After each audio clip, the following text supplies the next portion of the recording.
So, hi, the internet. We are here to play Dungeons and/or Dragons. Maybe Probably both. leaning bigger on the and/or part since we don't really do Dungeons or Dragons so far. But who knows what the later adventures will bring. I mean, we never explored all of the Einsburn Castle. There That's might be true. You more. skipped an entire floor. What could happen?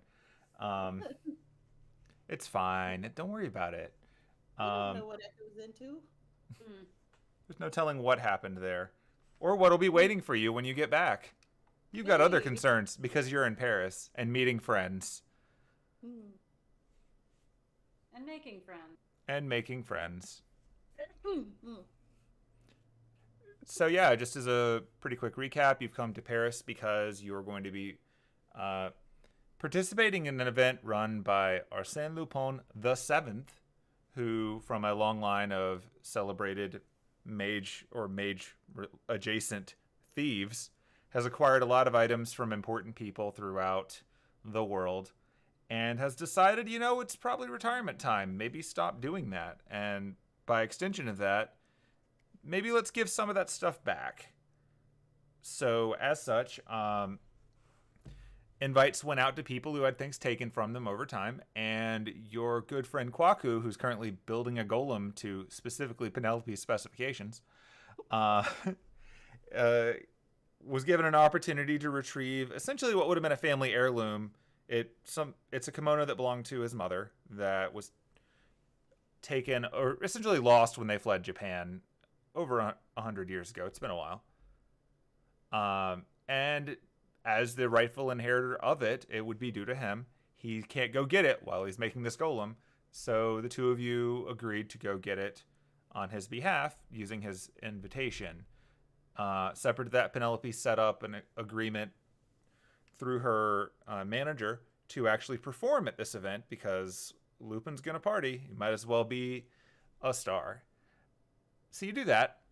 You get to Paris. Shortly after getting to Paris, you did a little bit of shopping. You got some nice outfits, were just picked up by Penelope earlier today on the day of the event. Uh, Yesterday, you had a chance encounter with the two guys who you ran into on the train at the very beginning of the story who were trying to kidnap a halfling. You thwarted that with the aid of a suspiciously American half elf monk who put on a big show about it too. All of you escaped together after defeating them in his limousine. You found out he was staying in the same hotel as you. Um, Penelope learned a lot about the halfling who was really just trying to return a coat to a guy who accidentally teleported onto their farm while he was trying to teleport to Paris. It had an invitation in it. Um, Penelope took the steps necessary to get him a cab the next day, send him back home. You're going to take the coat to the event and decide whether or not you want to return it to its owner, who is apparently being a dick. Someone from the clock tower. Uh, Anise decided to go get to know the monk a little bit better, and she did. And the following, unfortunately, she failed one of the most exciting roles, which is namely the one to stay awake and go back afterwards. So she overslept and then some, worrying Penelope a great deal. As far as she could tell, Annis disappeared and didn't come back for the night. They had a little bit of a moment, but overall, after Penelope picked up the clothes, the two of them agreed to meet up at the cafe where above it, the magic shop that they wanted to go to was. They seem to have so far resolved any issues there. They went into the magic shop, found the restricted area in the back that apparently is only available for people who actually know about real magecraft. And they ran into a woman from Atlas Academy who was trying to gather information on other people that were in town on the assumption that they're also going to the Lupin event. Penelope made quick friends with her. She'd met her once before. And the woman, Catherine, you learned was her name, agreed to bring a few of her Atlas technology devices, namely what we've been referring to as flying Roombas, to the event to help out with the show. So you sorted that out. You found a few books. You found some nice items in the shop that you didn't buy, but you got the impression that maybe there's some high-end mage components in the back, including a really fancy cup. Not a holy grail. Makes more sense for D&D people. And yeah, I think that about wrapped up where we got to last time. So it's currently the afternoon. You're going to meet up with Arsene Lupin VII in the cafe under where you just were, but you've got a few hours if you want to go take care of anything. Actually, I say the after. It's really closer to lunchtime because this all happened first in the morning. So never mind, it's lunchtime. So you have some time if you want to go get anything. Otherwise, we can fast forward to the cafe where you'll be meeting Lupin. Do you want to head back to the back hotel, or do you want to eat lunch? Oh, lunch would be Sorry. lunch would be good. I don't know what voice I was using.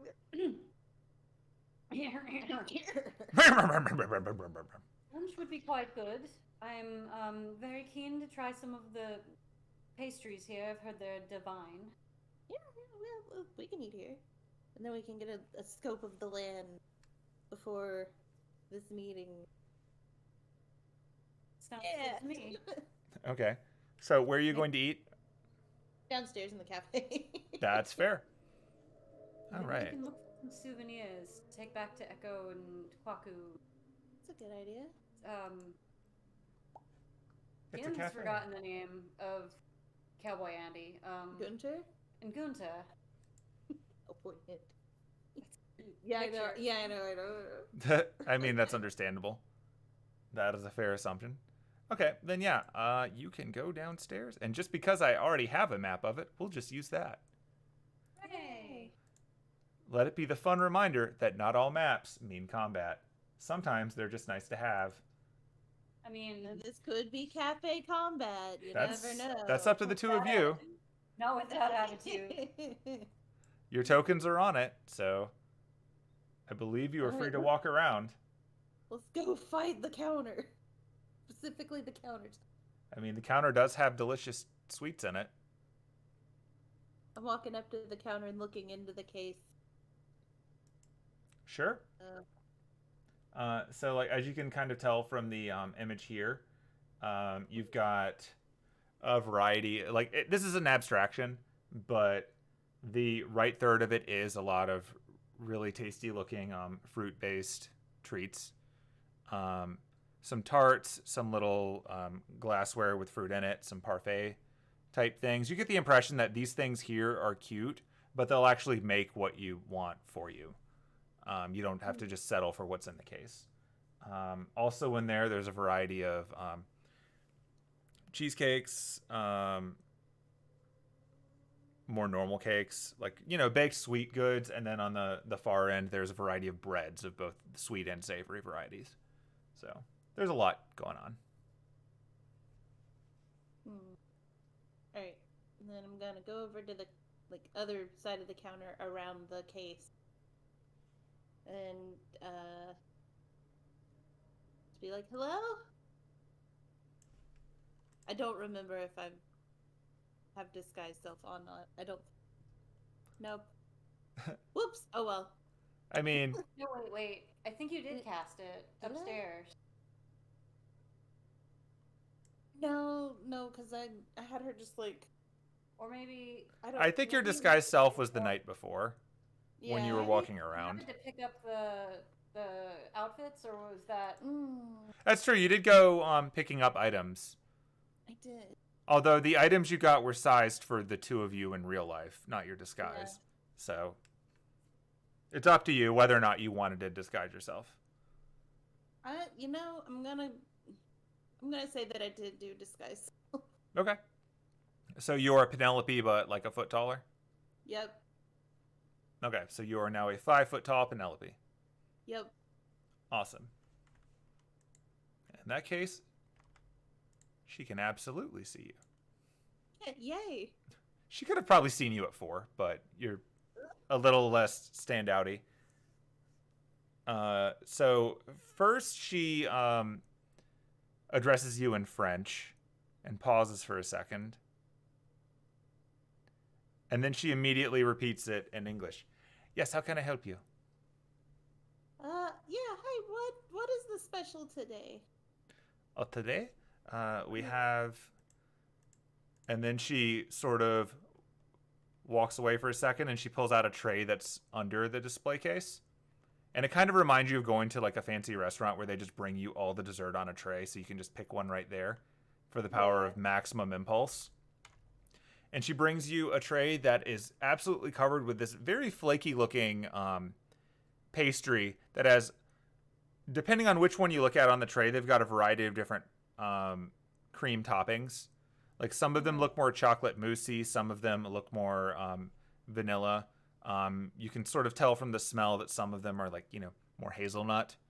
But it's a variety of flavors, but they're all sort of on top of this really fluffy, flaky looking, almost like a biscuit. The specialty. We call it the half moon. Ooh, cute. About how many flavors do I see? Like 5? There's about 6. Okay.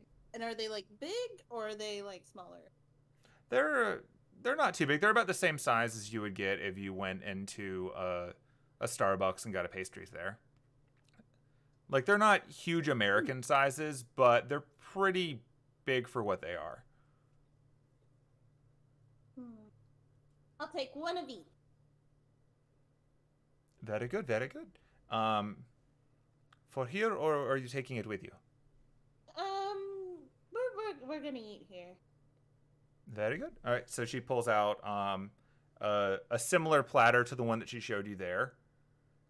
She puts that one back under the table, and then she goes over and she gets some of them from a sort of display in the back that are still in like cooling racks. So these ones are even more fresh than the ones you just saw.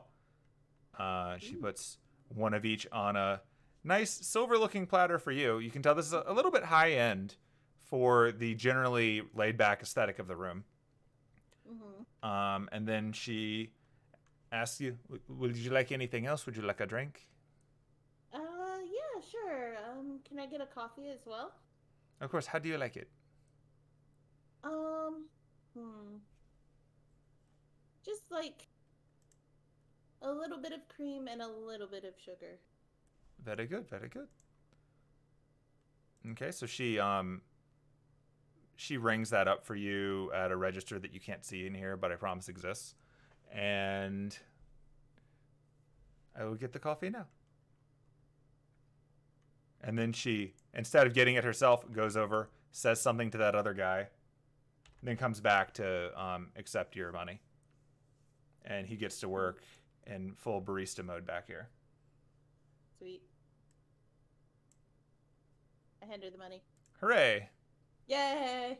Such is the power of being rich. Woo. Yep, that goes off without a hitch, no problem. And you were given your tray. You are welcome to find a seat. I'm gonna go find the seat. Oh, look. Here's an empty seat right here.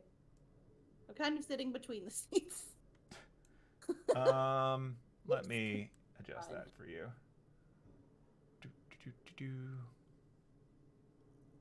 You zoomed.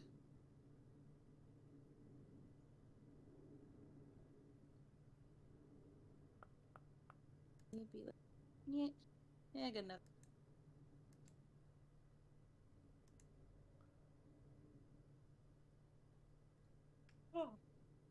Oh, it is letting you do halves. It's just small. Got it.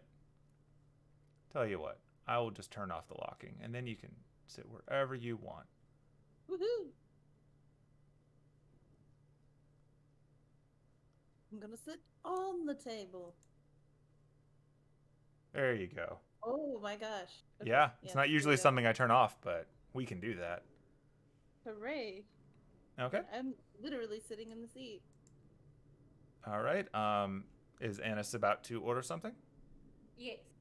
Okay, so while Anise is ordering something, she sees the guy in the back having quickly prepped some coffee, zips around, and brings it with remarkable speed to be navigating all of this directly over and places it on the table in front of Penelope, and then does a brief bow, and then disappears back to his role behind the counter. what did you order again? I know you got one of everything, but one of everything of what? Whatever the pastry was on the tray. Got it. The half moon. Got it, got it. It is a fluffy specialty. But they have a variety of more normal things, including, like, you would expect the cliche French bakery food, too. Like the croissants, they have sandwiches, they have things you would find in a cafe.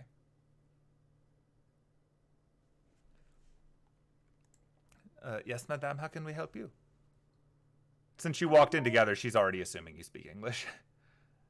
I would like to, do you have any grapes? Absolutely. Is there a seasonal special right now? Is there like a fruit that's in season?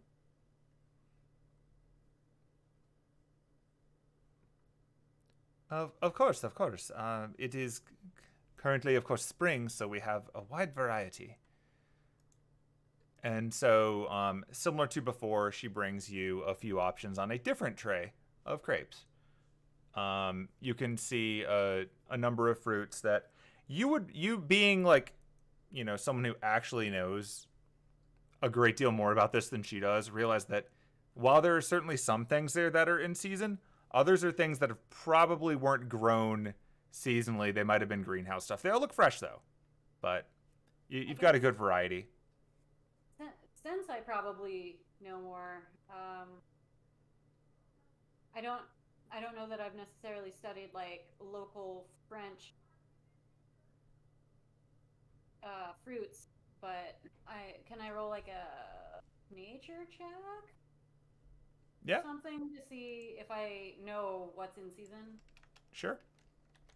And what's like maybe like a thing that I could only get locally. Nope. I'll take one of each. Very good, very good. And would you like a drink as well? Yes. Give me the most noxiously sugary with whipped cream coffee that you can possibly make. Absolutely. American style it is. Very good. She once again disappears over, tells this guy something. He sort of stares at her for a second like he's not understanding. She nods her head like 3 times. He nods back. And then she goes and does the same thing as before. She retrieves a variety for you, brings it up here on a platter. He gets to work. Eye contact with the guy and just wave at him and smile. He pauses for a split second, and then professionalism snaps back in, and he smiles back. And then you see him reaching for a tub of what appears to be. So you know how normally when you get whipped cream, they have like little squeeze things that they put on the top. Yeah. He's reaching for a fresh one. Oh dear. So you're getting the freshest of fresh. Like that one's not the one sitting out. That's the one that's kept. Like he's getting the one that's in the refrigerator under there. Like he thinks he's gonna need more than maybe he had on hand.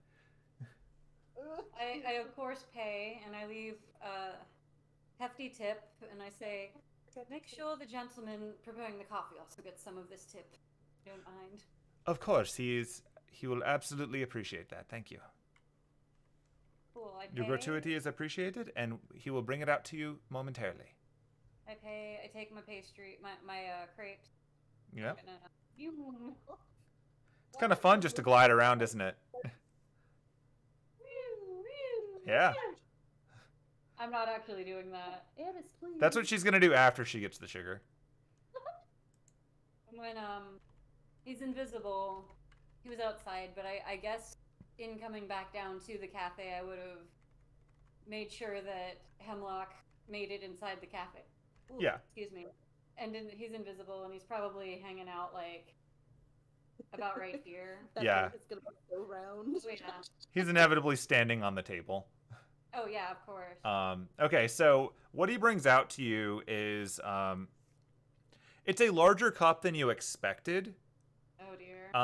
But when you take a look at it, it's not that it's filled to the brim with coffee. It was just making room for the extra, like, sweetener, whipped topping. It almost looks like ice cream on top of this thing.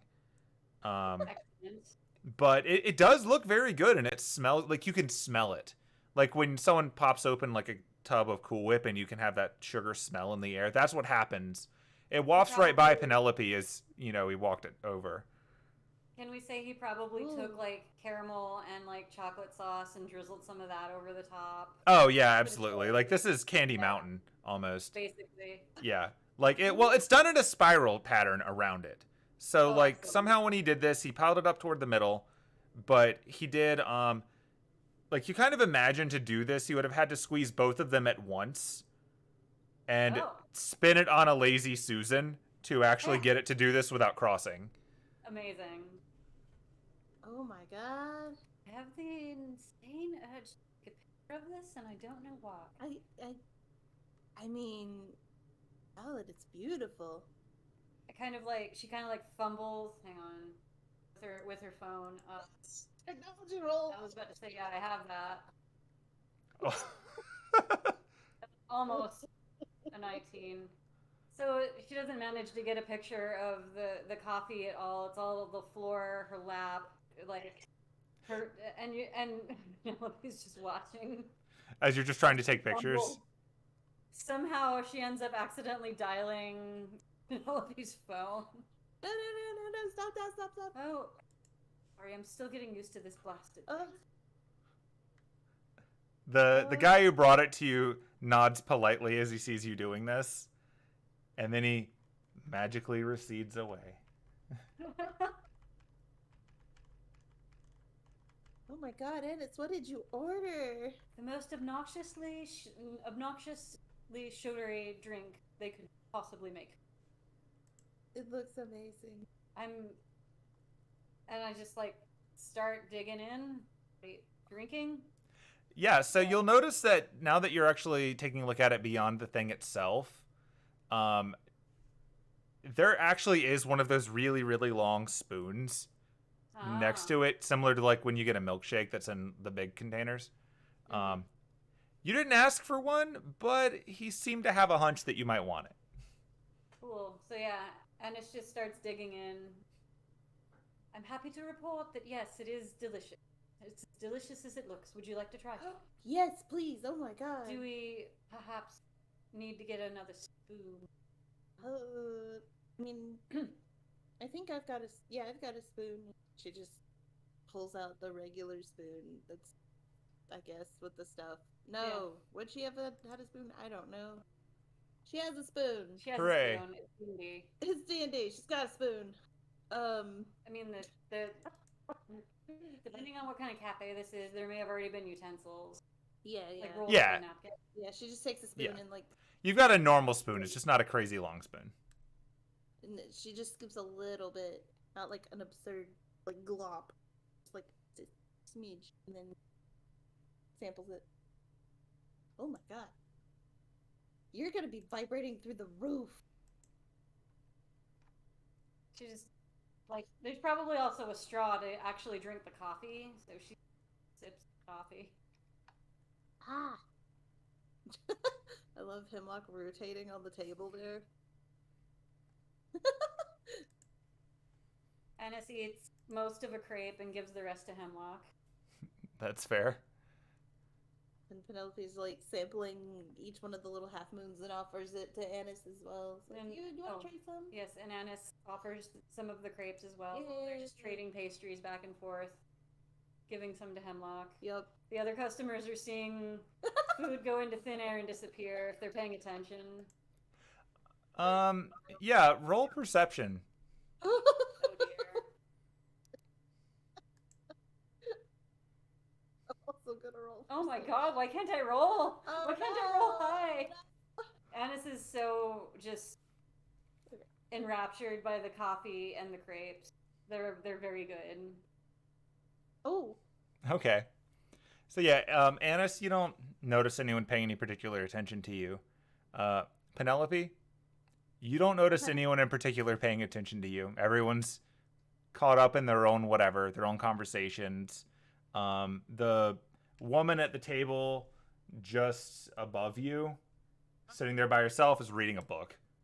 The guy sitting over there at the bar across from her is staring at her. Everyone else is busy in conversation. And the people working here are just sort of going about their business like good RPG bartenders, cleaning glasses and taking care of other minor things. So, nope, no one's paying attention to your bird eating things in broad daylight. Hooray. Ugh. So, are you ready for tonight? Ready as one can be, I suppose. Oh, gosh. Hopefully, we will learn more from our friend when we meet him. Oh, yeah. You're meeting him, and yeah. I'm just kind of bodyguard, I mean, groupie. whatever you want to be. I mean, yesterday you could bench press a man. Really do need to make more of those potions. I mean, yesterday you kind of did bench press a man. It's true. I picked up Leopold and threw him at Kim is forgotten the other name. At Elias, it was pretty obvious. I mean, or you could just be there as my friend. Grippy bodyguard friend. How about that? Whatever you need to tell yourself. Just not manager, because you have one of them. Sorry. I could have two. No, I don't know the first thing about managing. Although that is a good point. Should I be bringing Jameson with me? Oh God. Should you? I don't. It may not be a bad idea. Yeah. Ugh. Technically, you could have had him pick up the clothes for you this morning, but you were sufficiently distracted that you just went out and did it yourself. So weird, because I'm just like, man, I should go and have him do this for me, and then I don't know, sometimes it feels weird to be like, man, should I be bringing my manager along? I'm an adult. But this is... I can do things. Yes, but this particular case, I believe, is probably... I mean, it is to do with your career, in a way. Fair. So... Ugh. Performance is... I mean, obviously, you're going to do a good job, but you don't want to phone it in, either. No. Or do I? No, I'm joking. I would never phone it up.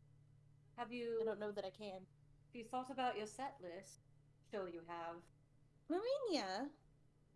Obviously, I'm not going to sing, fuck the harvesters. Is that a song? Oh, could be. It could be.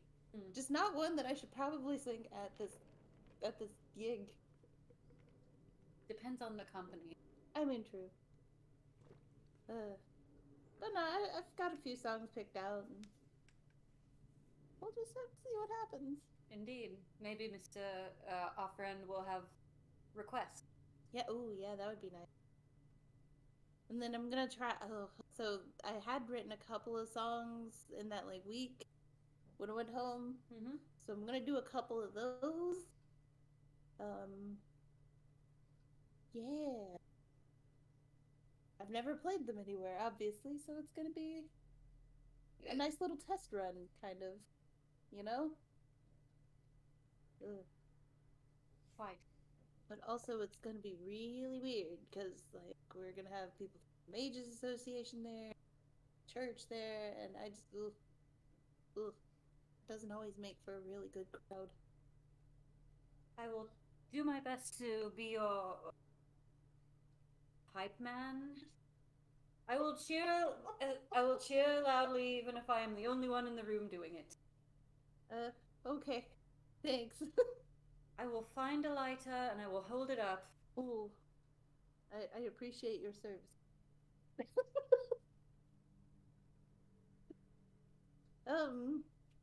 Such is the fun of the produce flame parties in the druid culture. Oh, that's true. I don't need to find a lighter. I can just produce flame. Just use your thumb as a lighter. Yeah, clearly. Just light my hand on fire with it. Just cantrip it up. Oh my god. Alright, so should we head back to the hotel then before we come back for the meeting? Because we still got a bit, and then... How long do we have? I'm checking. my phone. I don't love how I was like checking my watch. But I don't wear a watch. Yeah, you've got a few hours. You've got about 3 hours before you're supposed to we've meet him. got time. Like, we can go to the hotel. We could probably try and sightsee a little bit. Yes, that might be a good idea. Yeah. Well, I would like to do that while we can. Yeah. Is there anything you want to, like, in particular you want to see while we're here? Because I mean, there are the usual tourist traps, you know, the Eiffel Tower, those famous archway. Hang on, let me. Arc de Triomphe? Yes, that. Yeah. Girl. Anise did not get around to looking. She thought about, you know, like doing a little bit of research to see what there was to see in France, and then totally slipped her mind because she was just in potion mode. So. Well, how about this? Let's go to the Eiffel Tower and see how far we can ride up the tower. Sounds like a good idea. And then you can get a nice view of the whole city. And yeah, let's do that. Yes. Woo! Surely we can kill the spare time we have doing. Yeah. And then we'll have to head back and then get ready and then. Oh yeah, because I've got to do your hair. Oh. Of course. And just for context, you'll have time between meeting Lupin and the event. So. Yeah. Oh yeah, we're not gonna go get dressed up to meet Lupin. Oh yeah, no. So like, yeah, did you think you were going to this party tonight without your hair done? No, of course not. Yeah, no, I'm doing it. Yes. I can't say anything about it. Okay. It's happening. Okay. Yes.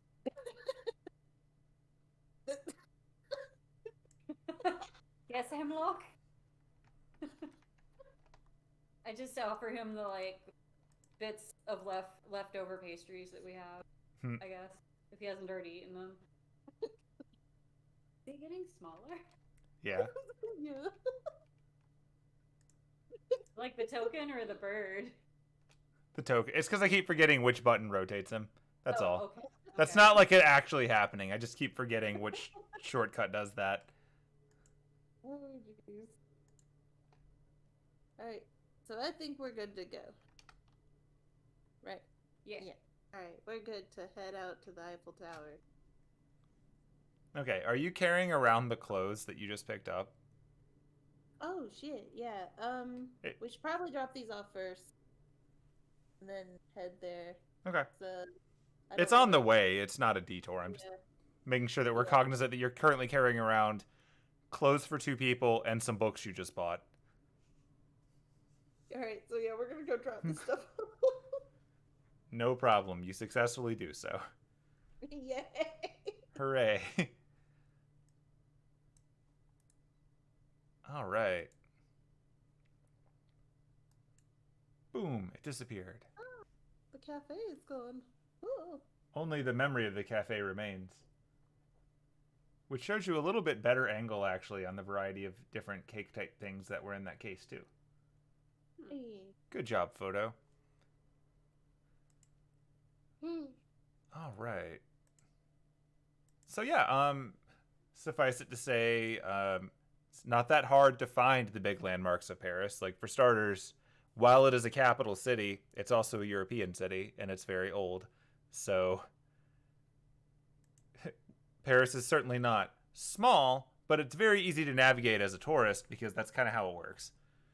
So, you don't have much trouble between your wealth and ability to just hail cabs to do things for you. Making a bit of a montage out of visiting some things during the day. So, hooray. You get to the Eiffel Tower first is where you're going? Yeah. Yep. Yeah. Okay.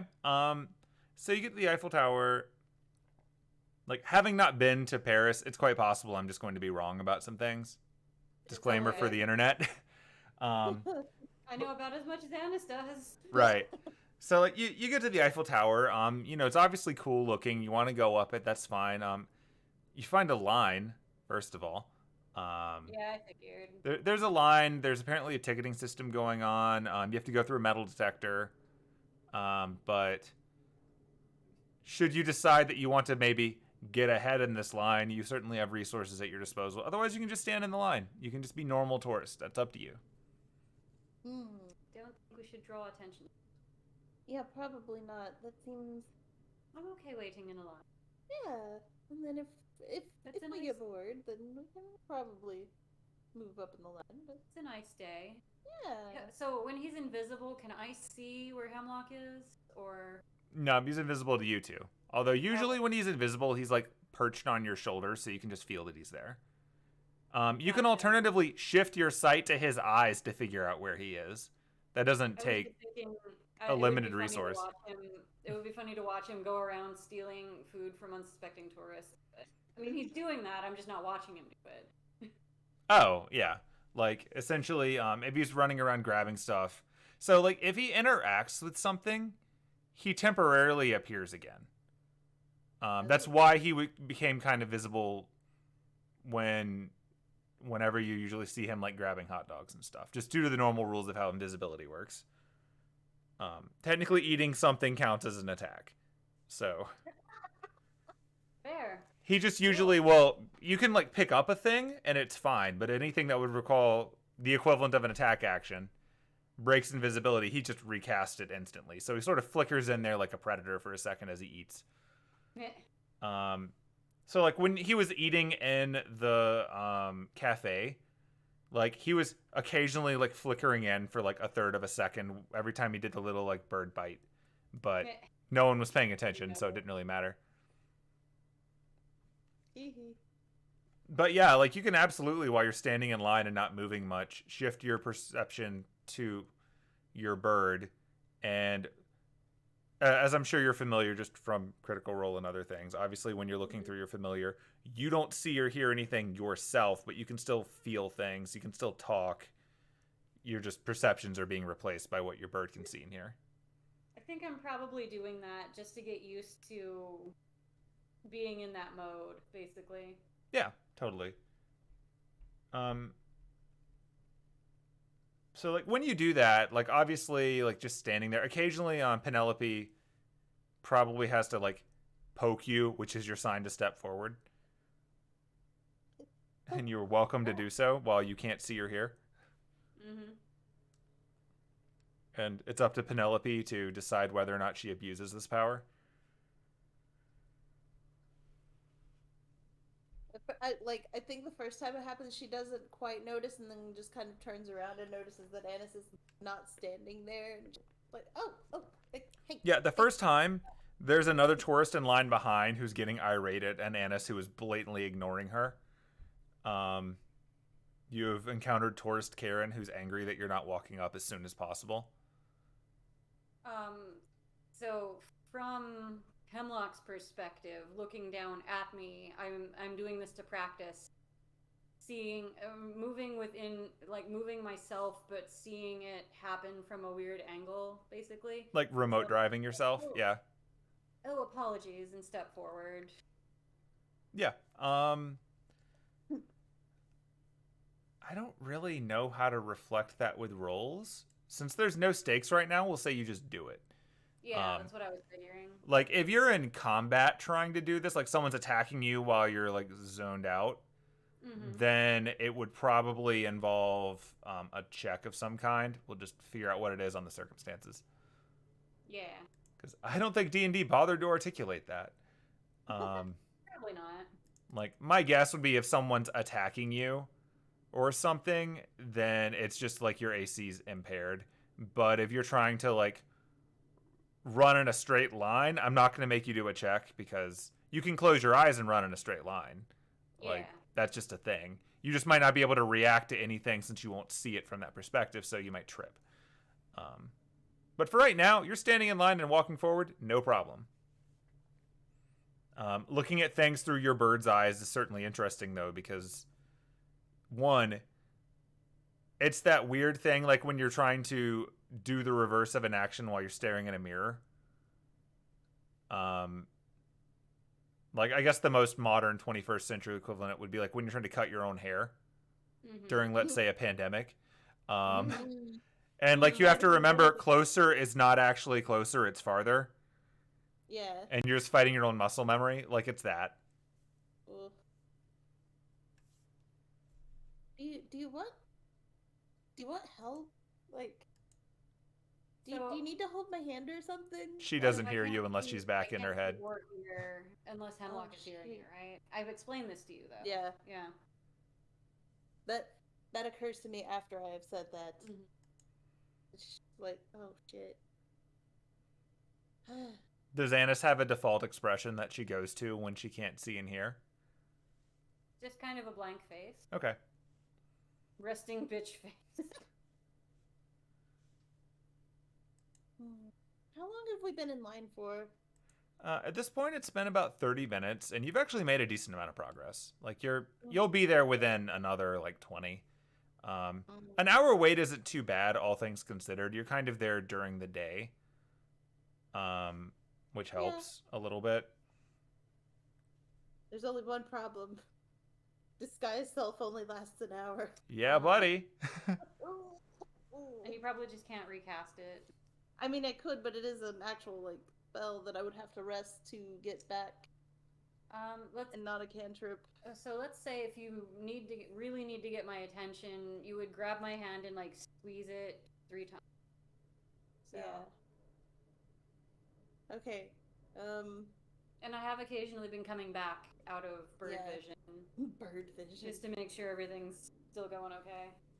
I think if it gets to be like 15 minutes from the end of the spell and they're still like a little ways away from getting in the door, she's gonna be like, ah.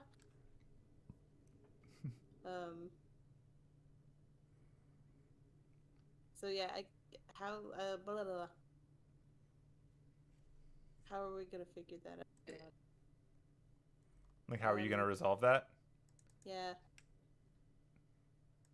So the way things are going, assuming the line moves at the same rate it has been, then you probably lost some time just being in the cafe in the first place.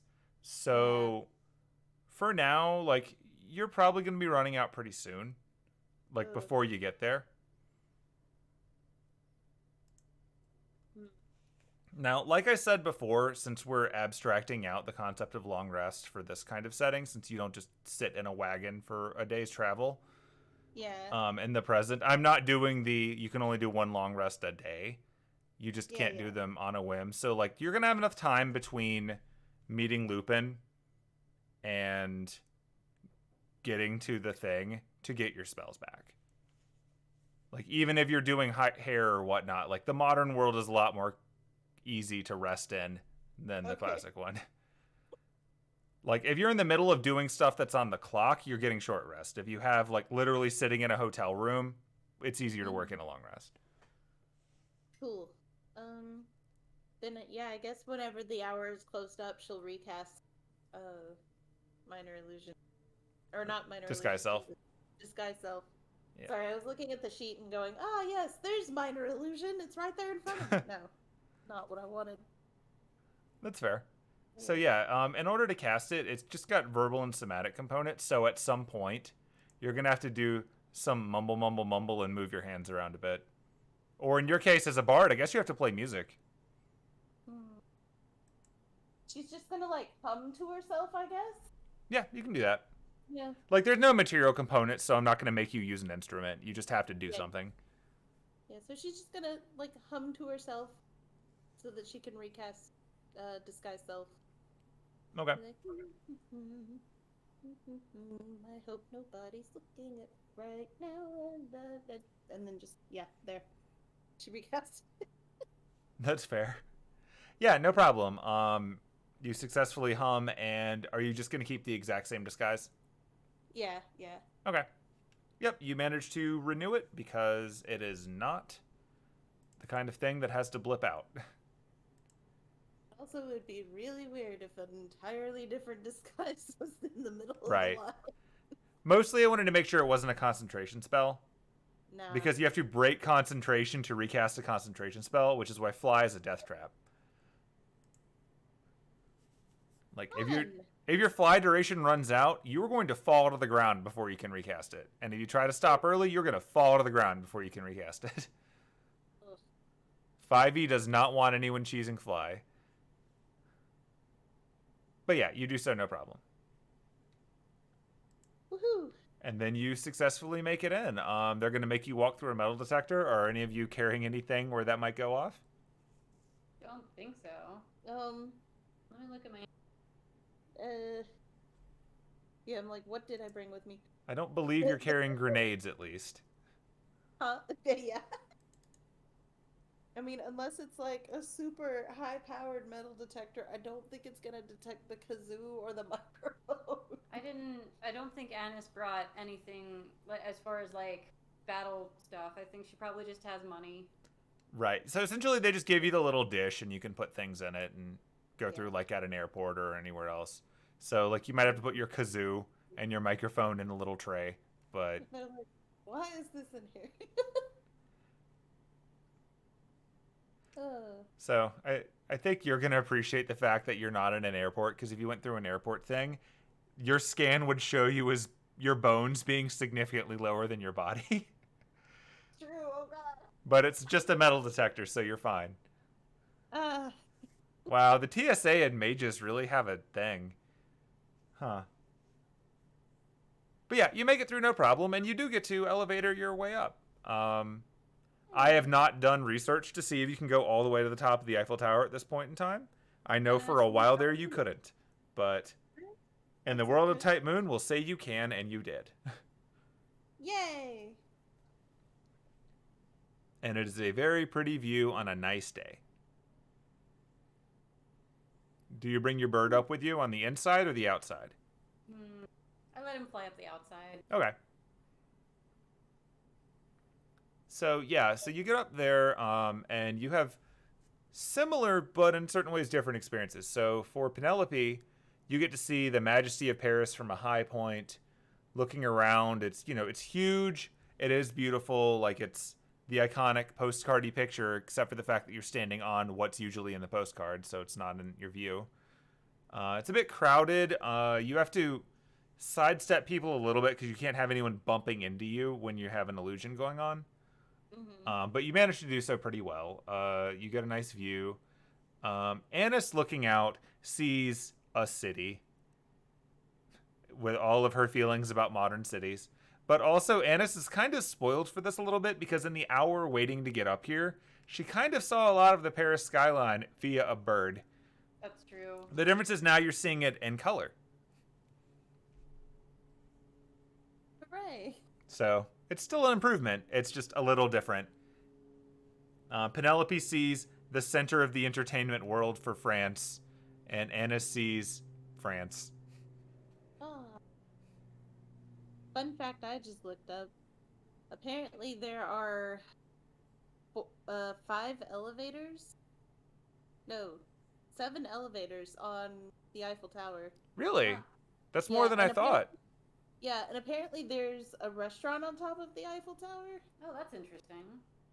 So, I think I heard that once. Yeah. And then so the elevator's like, or one of the elevators is strictly for the restaurant, and then there's at least 3 that visitors can ride. Okay. And then there's one that's just like the staff elevator. That makes sense. Yeah, because I'm sort of comparing it to when I went up the elevators for the Skytree or Willis Tower, or to a small extent the Washington Monument. And most of those have multiple elevators, but the idea that you have like 6 or 7 is really surprising. Yeah. That's crazy. Well, cool. Then yeah, you go up there. It's awesome. Also, there's a restaurant and probably souvenirs. Woohoo! You are welcome to them. So shall we look for souvenirs while we're here? Sure. Yeah. All right. I'm gonna roll for souvenirs. Roll investigation. Oh I guess god. I will also rule souvenirs. Investigation. Not intimidate. You can try to intimidate the Eiffel Tower into giving you souvenirs. What's going on? What is going on? Maybe all of my good rolls will be later. They're waiting. Don't worry. You'll have plenty of things to roll for later. Okay, so yeah, Anise finds a variety of the normal stuff. You got postcards, you got tiny little Eiffel Tower models, a little Lego set, things like that. Pretty typical stuff. Penelope looking around, she sees all of those things, but she also finds it's kind of a more weird gimmicky thing. So like in the case that all of the stuff is sitting on, there's some higher end, more expensive gifts. Mm-hmm. And one of the things in there is it's really expensive. It's mostly there for show, but it's apparently an actual piece of the tower that was broken off at one point due to a lightning strike or something. Oh. Yeah. Yeah. And it looks expensive. It's mostly here to show off, but it is within your rich mage budget should you feel the need. Anise, look at this. Oh. It's like an actual piece of the tower. Oh. How cool is that? Interesting. Kind of want. Well, albeit for me to tell you how to spend your I mean, very cool. yeah. I'm gonna get it. Okay. I'm gonna get it, and I will also get a little model of the Eiffel Tower for Kwaku, and then oh shit, we need to find something for Echo too. Perhaps we can find something for her elsewhere. Yeah. None of this is really screaming Echo to me. Anise will buy a couple of postcards to send back to her. Oh. Penelope will also grab a couple of postcards. Nice. You are welcome to add those items. I'm going to add the piece of the tower to your inventory because I made an item for that. Heck yeah! Let's see. Model of tower.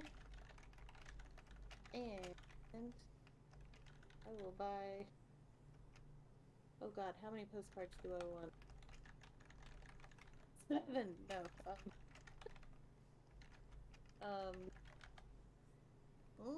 I'm gonna buy 2 postcards. Oh, I also bought 2. Whoa, twinsies. Haha. We did it. Go us. We have purchased postcards. And now there is another item in your inventory. Oh, tower fragment.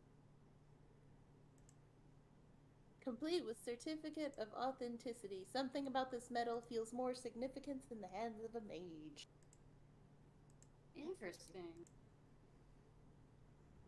I'm gonna play with this later.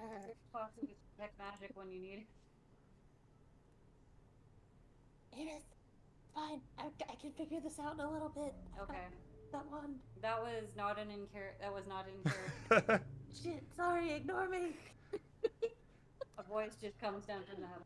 I'm kind of imagining you've bought it and you're like, Anise, I'm going to figure this out in a minute. And they're like, it's the Eiffel Tower. That's what you bought. I know what I bought, sir. It's nice, though. It has like a nice little wooden box. It's very collector-y. Oh.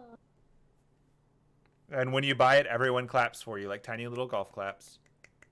Oh. I am like Tinkerbell. I live on applause. It is the Bard way. But all right, yeah. You have successfully acquired things. Hooray. Alright, so shall we head back to... How much time do we have? Yeah, how much time do we have now? That ate into a little bit of your time. Like you've probably got about an hour before you have to be at the cafe. And yeah, let's head back to the hotel so we can drop stuff off again. Because, you know, we're meeting our sneaky friend, and I don't want this to disappear. It's very That would be pretty rough. Yes. I would be so upset. Let's head back to the hotel. Yeah, alright. As we're heading back to the hotel, Anise will keep her eye open for a souvenir shop that looks like it might sell something that's not just like the usual hitchy. So was that perception or investigation? It's just perception right now. Like, the way that I'm interpreting it is perception is what you can see and hear, and investigation is when you actually start touching and messing with stuff. And they got a good roll. You did. Yeah, like so on your way back, you see a large number of the more kitschy ones directly around the Eiffel Tower, obviously. Um, but as you get a few blocks away from it and closer to your hotel, you do find something that seems a bit more grounded. It's kind of like a more of like a small museum. Not like the big ones that you walk into and can wander around for hours, but it's like one of the smaller pop-up museums dedicated to a specific thing, and this one in particular is dedicated to like the actual like history of Paris, like throughout the last several hundred years. And it has a lot of things in it that are less. This is a cool Eiffel Tower, and more. This is a rundown of things sorted by time period. It's similar to that piece of the tower. Like this is largely a collection of cool relics and facsimiles of relics, so that you can actually buy stuff too. But you see things dating back to like this is World War II. This is the rule of Napoleon. This is so on and so on and so on throughout different time periods. Ooh.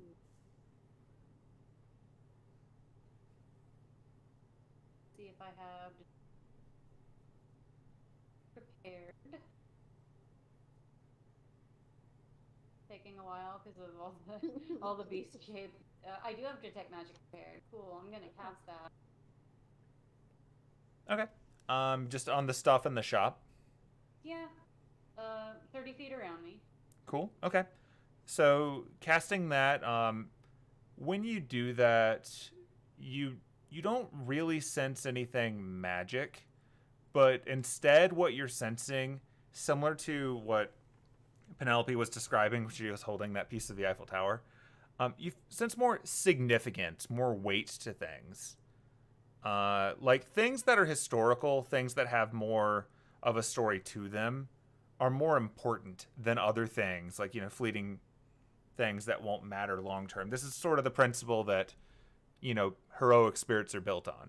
Like there's a mystery, there's some fascination, there's people looking at things and feeling stuff when they see them, and this is full of those.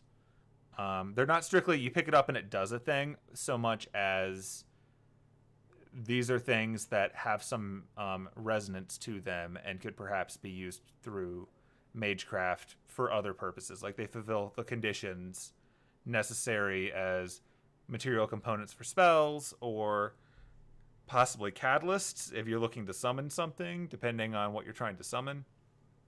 So that's what most of the museum pieces are. Like the souvenirs that you can buy here are not quite like that because they are copies, but you can feel the distinction between them. I will look around for something that I think Echo would like. Would that be perception? You would be doing an investigation if you're looking around for stuff. Is there anything in particular you think she would like that you're looking for? Based on your admittedly limited amount of time with her? Well, nothing cowboy related. Understandable.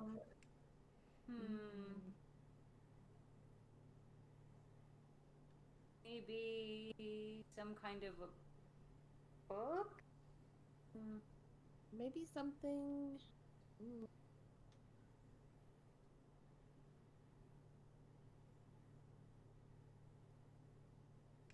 I don't know. I'll look around for a book about something. Sure. Ooh. You can roll investigation and see if anything strikes you. There you go. You did it. Yeah, so looking around, you actually, the thing that strikes you as the most Echo, like, there's a book that's about animals, specifically the animals that have inhabited the regions around Paris throughout time. Historically, there's a lot of things in there about wolves. There's a lot of things about kind of some urban legend stuff that might make sense given you're aware that she's apparently spending time with werewolves now. There's a lot of little stuff like that.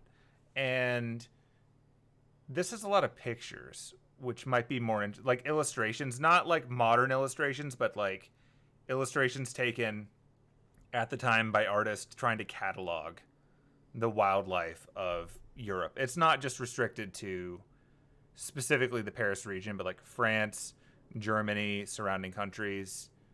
And given she's a ranger and that she spends time with a lot of animals, this might actually be appealing for her. I'll take that. Okay. Not a problem.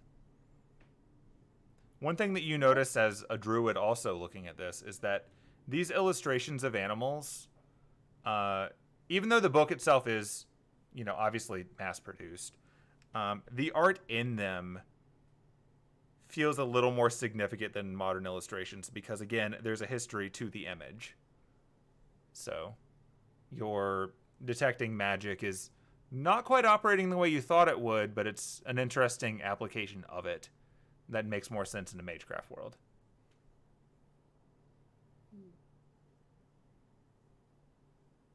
While we're here, I want Penelope to look around for like anything musically related.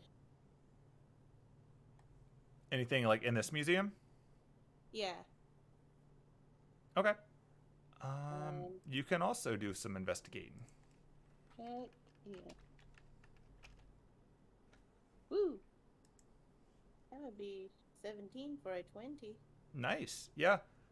So you, in part of this museum, actually find a whole display dedicated to Madame de Pompadour. Ooh. Cool. Which is pretty fun. But also, as you look through here, you find a whole history of stuff in Paris related to people who were involved in the court, both as musicians, but also in all of the court politics and whatnot that goes around, namely the other aspects of being a bard. Like the weird politics, the manipulation, the opera eras are always fun. You really you find a lot of historical records and several like actual like ballads, like music that as Penelope, but it's kind of fascinating to see reproductions of like the original writings of these things versus simply it being typed up in a modern book. Yeah. So there's a lot of that. There's a lot of general historical relevance. You find some instruments that are allegedly things that were used during major performances, but you're a little more dubious of that given how small this place is. You have a feeling they'd probably be in a bigger museum, but due to the nature of museums, like if there are a large number of instruments used by a different group, one or two of them slipping away or being pawned during hard times isn't unreasonable. Right. So what kind of instruments are there? In this place, it's mostly like small brass instruments. So combinations of brass instruments, some like woodwinds, lots of little flutes, clarinets, things like that too. There's a little whistle at one point. You said there was like excuse me, like was it just lyrics and stuff like that that were written out, or there were lyrics. There were some there's a book in there about like maintaining or making instruments throughout history that tie into this. Something that might actually be helpful for Kwaku in making instruments for you, but he seemed to have gotten a pretty good bit of direction for what you'd asked him before. And then just generally, like a lot of this is more history based. So things like these were things that were used here. Here's an example of how this instrument evolved over time for different stuff.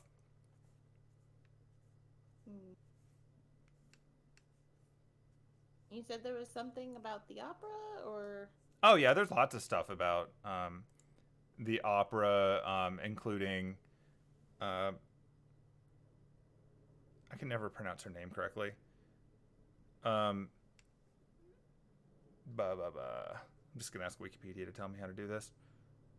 Seems easier. Actually, you know who I'm talking about. Julie Daubney. yeah.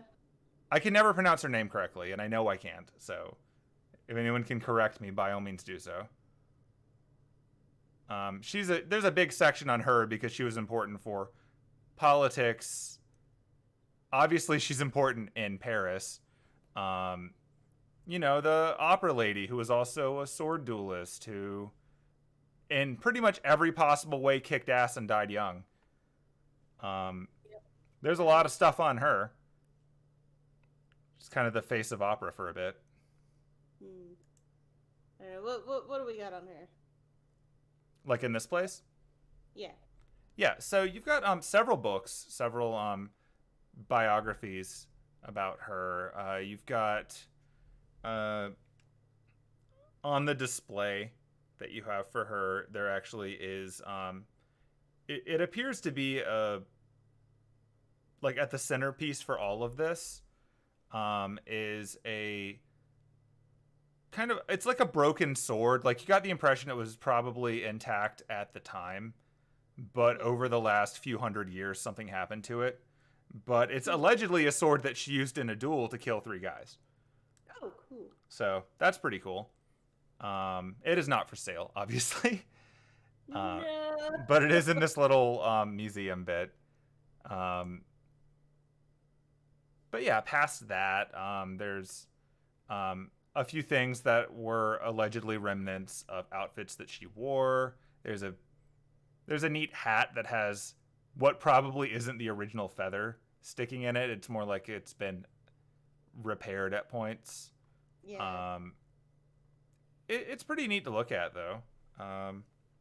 You've got an entire display on her. Like, really, there's more devoted to her than you would expect, but welcome to Paris.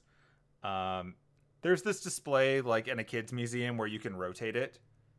Mm-hmm. And so, by default, you have this woman who is wearing a big, poofy court dress, looking all big and fancy, and she's sort of got her hands up and her mouth open, and it looks like she's performing in an opera. And then there's like a wheel thing on it that you can rotate, and when you do, it flips around to the other side, which is instead her holding a woman at her side with her sword out, stabbing another guy, and she looks way more masculine in this depiction of her. I'm gonna stab a man. And it looks like they're trying to portray her duality in the eyes of the world. Do they have a reproduction of that hat in the store? Oh, they absolutely have reproductions of the hat if you just want to get a poofy hat. Hell yeah. Go for it. Get a hat. I'm buying a hat. You did it. Hey. You now have a big poofy hat. Well, actually, there's 2 versions of it. There's the hat itself, and then there's the hat that has, like, a wig built into it that almost looks like a Captain Hook hat. Oh, geez. No, not the wig one. That's understandable. Okay, so yeah, you have acquired a hat. Right. Oh, well, I'm good here. If you're good to go. Yes. Okay, you have successfully touristed. Yay. You went to a monument, you've been in several shops, you bought things, and apparently you bought a piece of the Eiffel Tower. Neat. Cool. So then, yeah, you get back to your hotel without issue. You find Jameson is quietly working away on a laptop in the corner of the room, presumably doing manager stuff. Otherwise, everything is exactly how you left it.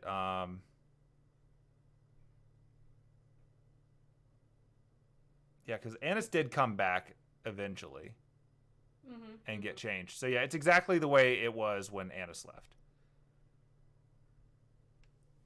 And then well, you drop by anyway. Nothing has changed, is what I'm telling you. No one snuck in. There's no mystery notes. There's no window things. It's normal. I feel like you have to specify that in D&D sometimes. This is very important. Penelope wore the hat home, or back to the hotel.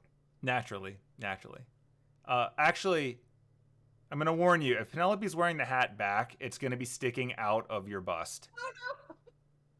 She's not gonna wear the hat. Okay? Never mind. You would know this as someone who's cast this spell before. I keep forgetting about that aspect of disguise self. Yeah. Ugh. Never mind. She's not gonna wear the hat. What you're looking for is alter self if you want it to be real. Ugh. Well, time to learn a spell. It's a fun one. Ugh. Okay, so yeah, you get back, no problem. You've got a little bit of time at this point. It's like you went shopping. Yeah, you're probably about due to go see Lupin. You've got maybe 5 minutes if you want to run anything by Jameson. Otherwise, we'll move back to the cafe. I'm gonna drop off things that I don't want stolen. That's fair. I do not steal my fancy opera hat. Bite me. I guess before they head out, Jameson, Yes. do you mind coming with us to meet Mr. Lupin? Oh, no, I don't mind at all. I suppose we should probably put the valuables in the safe then, huh? Yeah, probably. Okay, so I what found things are you putting in the safe? Because it's not big enough for everything you've bought. Oh god, definitely the Eiffel Tower fragment. What is this? Oh, that looks important. It's literally a piece of the Eiffel Tower. Is it? Yeah. How cool is that? That sounds very unique. We'll have to put it in your trophy room. Yeah. I feel like Anise left stuff like the Atlas contract and the Rue de Vinoche back in Germany with Kwaku. That's fair. Not a whole lot that she needs to leave in the safe. Oh, There's 2 scrolls. oh yeah. Oh yeah. Do I need to add those? What? Oh no, you got them. That's right. Yeah. I put those in. I guess I'll put the books that I got. Did I need to add those to my inventory? The ones that you bought just in the shop. Mm-hmm. You can just add them at your convenience. Like, Plant book. Another Merlin book. Yeah. Right. you've got another King Arthur legend book. Another saucy legend about You're gonna have fun when you get to Fate Grand Carnival. I'm just gonna say that. Oh no. Because the Knights of the Round and Merlin are definitely in that. Oh no. And then we've still got like lurking Merlin up in the corner. It's true. Did you need me to give you access to your bird again?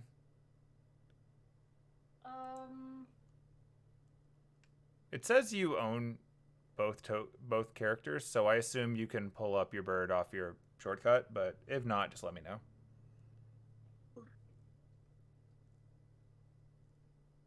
There he is.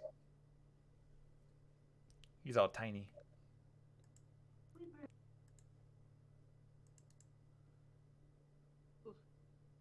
Okay, so yours. We have What? fancy artwork for him. We do, and once you get changed, I will put it on him. Hey. And his little bow tie. I'm excited about his little bow tie. I updated his token, so when he's wearing it, I will change his token. Heck yeah. But okay, so with all that sorted out, I guess the 3 of you can head down to the cafe. Oui. Gotta use as much French as possible. Back to the cafe. Already in progress. Boop. Gonna go ahead and add him to this too.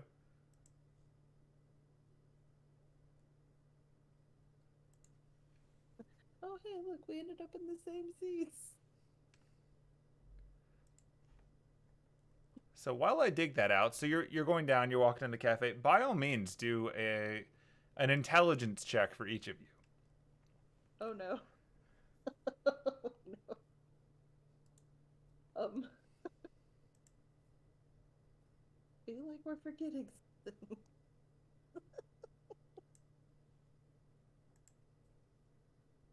Oh no. Oh no. Working on it. Oh no, did we roll the same? Oh no. Oh no, we did. You got the same result. I Okay. think I rolled slightly worse, but we got the same number. Yeah. So stepping in the cafe, you both noticed, like, you only needed to get like a 10 for this. Don't worry about it. You notice that all of the tables are the same, with the same people sitting in them in the same places as they were when you were here like 4 hours ago. Oh no. Weird. And Maybe- furthermore, now that you're thinking about it, all of the people seem to have been at those same tables when you poked your head in yesterday. Huh. I'm getting a weird vibe right now. Arcana check. Oh, Hey, there you go. What are you checking for? See if there's some kind of would Anise know what a bounded field is? Yeah. See if it's something like that, or if there's some sort of spell, illusion spell on the cafe. Okay, so you're trying to find explanations for this? Yeah, basically. Okay. So, one, you know from before that at the very least there is a bounded field upstairs in the bookstore or the magic shop because you crossed over into an area that you could feel was a bounded field. So, this building has one even if it's just confined to upstairs. You didn't feel the same thing when you walked in down here. That said, things that could result in this, like, yeah, there could be illusions. Like, you have not interacted with any of these people and they've not interacted with you. So it's possible that they're all just an illusion. You've interacted with the people behind the desk, since obviously they made food for you and brought it to you, so like they're presumably real. yeah. But all of the other patrons seem to be going about whatever. You would have to actually like try to interact with one of them to ascertain if they're an illusion or not. You do know that they are talking to each other. Like they are communicating with one another, which means that if they are an illusion, it's a more elaborate one. It's not like the really minor ones that you can cast as a cantrip. Like there's something going on. Other than that, the idea that all of these people are just here, going about whatever it is they're doing for long periods of time, they could be real people, in which case there could be some mind control effect, some kind of enchantment keeping them here. Obviously, people still need to eat, go to the bathroom, do all those things. But presumably, with a sufficiently complicated program, you could actually have them functioning, repeatedly going to the bathroom as needed and getting food as needed to stay alive. That's a really weird thing to do, but that's within the realm of magecraft. It would be hard because there's a lot of people here. And even advanced spells would be putting a decent amount of energy into it. But it's possible. With my roll, can I maybe ascertain if there is magic happening and maybe what like school of magic it might be, or would that be a separate roll? If you're trying to actually identify whether or not magic is happening at all, that's kind of what detect magic does. Okay. Like you can look for tells if there's a specific spell that you're wondering about, and that would be an Arcana check. Like if you knew a spell had limitations and you were checking for those, then Arcana could help you do that. But if you're just looking for a more general thing, that's kind of what the spell does. Okay. So the Arcana check basically told me I need to cast detect magic. If you want to try to figure that out, yeah. We can do that, or we could ask the people behind the. What? Yes, them like, excuse me, what the hell is going on here? This is all out of character. Right. Yeah, like I'm assuming all of this is happening as the three of you have stepped inside and you're like, this is weird. And Penelope's like, this is weird. And Jameson's like, ooh, cake. Because he doesn't know any better. What's going on? Yeah, I really don't like this.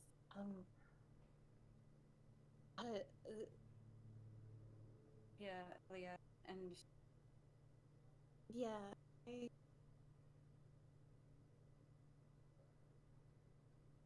are any of them talking? I mean, Like, can we hear anything? he did say they were talking to Yeah, each other. they're talking to each other. Most of them are speaking in French, but Yeah. some of them are speaking in English. You're just not close enough to really overhear exactly what they're saying. That group at the middle table seems to be telling stories and laughing a lot.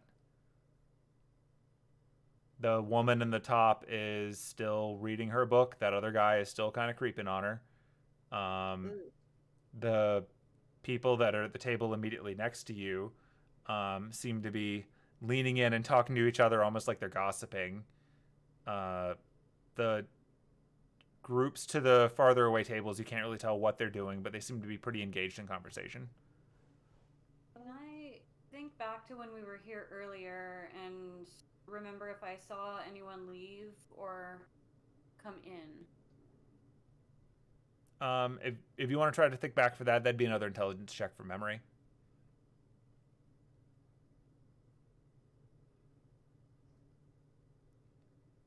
So after you came in last time, no one at any point left and no one else came in for the entire time you were here. You remember this because when you walked up, they immediately saw to your order. They brought it to you, and then they went back and were kind of just in more of an idle animation with cleaning stuff and waiting for new customers who never came in. And given it was, like brunch time, it's surprising now that you think about it that no one here left and no one replaced them or even made a line. I don't remember seeing anyone else come in or leave earlier either. They brought us our orders very quick. Yeah. You'd think that'd be a little. I mean, it's busy in here because there's a lot. There's a lot of people, but there's not really. Excuse me, that was a anything. Weird, but not. I don't know. It doesn't seem harming anyone. Maybe. Is there any way I can tell which tables are speaking to each other in English? I mean, just by walking in earshot. Like the two that are immediately close to you are speaking in French. Okay. But yeah, just go for a little walk. Gonna go for a stroll. Yeah. Look around and see where the bathroom is. Okay. Is it in here? Oh. It actually has a built-out bathroom. Yeah, I see it. Yeah, in that top left. But yeah, so the group that you're walking by right now, Penelope, are speaking in English, and they're talking about the wonders of Paris and also how they're looking forward to their next stop on their trip. Apparently, it's just two couples that are traveling together and going to Berlin. What about this next table? They are back to speaking in French. Like from your phrase book, though, roll intelligence and we'll see how much you picked up just from your practicing.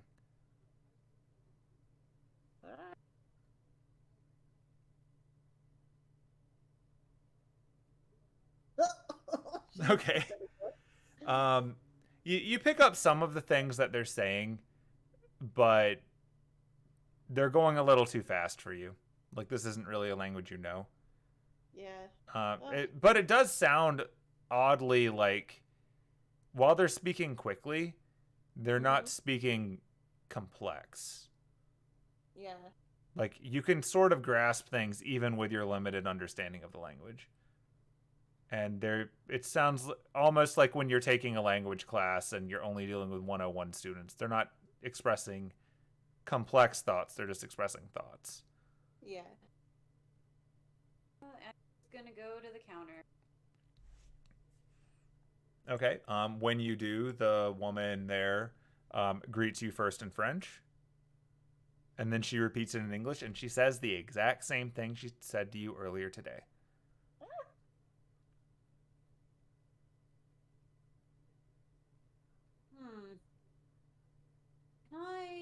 Can I just get a cup of just black coffee? Of course, mademoiselle. And she walks over and says something to that guy, and he nods, and he gets to work on it. And she comes back to you, and she rings it up. I pay for it. Okay. I hand over a coin and accidentally try and like brush her hand. Okay. Are you trying to do this in a way that she doesn't notice?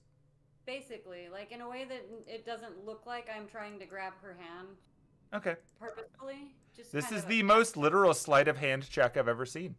excellent.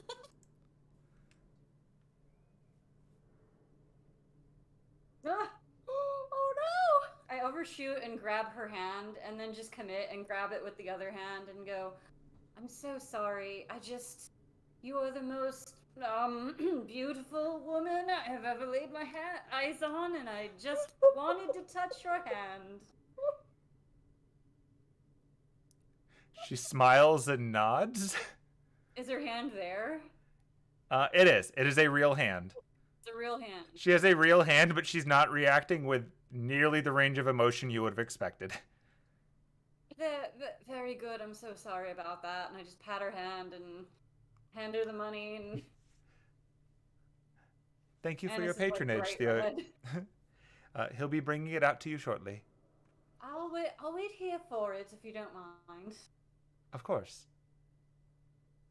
And Well, do what? I was gonna say, while Anise is getting touchy-feely over there, Penelope's gonna go up to this table, not stand on the table, because that's what it looks like she's doing right now. Yeah, there we go. And she's just gonna be like, excuse me, can I bother you for a moment? Talking just to the entire table. They seem to be ignoring you. She waves her hand in front of the guy with the hat's face. He continues talking as if you're not there. She is gonna like reach and like tap on his shoulder. Excuse me. He's continuing on. But is it like, can I like, does he have a physical shoulder that I can touch? Yes, he is a Okay. physical person. But he does not. It's not like he's averting his gaze from you. It's like he can't see you. Oh. Penelope can roll Arcana. How's that coffee coming? It's funny. You see him going and getting it, and then as he gets it, he makes it, and then he walks around, goes over to your table anyway, and sets it on your table. Then he nods to the bird and turns around and returns. I'm gonna try and trip him. Okay. So we're gonna resolve these in order. So, Okay. Penelope, with your Arcana check, Uh-huh. you know, having done this before, what it looks Oh, like when no. people are stuck under a glamour. Oh no. These appear to be real people that are under the effects of some kind of enchantment that has apparently locked them into a behavior. And it disturbs you to think of what would make something like that last this long. Oh my god. Okay, Anise can make an attack roll. Oh, good. Just like unarmed attack. Yeah, in the case of this one, you're trying to trip him, so just, I think that's actually a dexterity check. And not an attack? I don't know what I would even.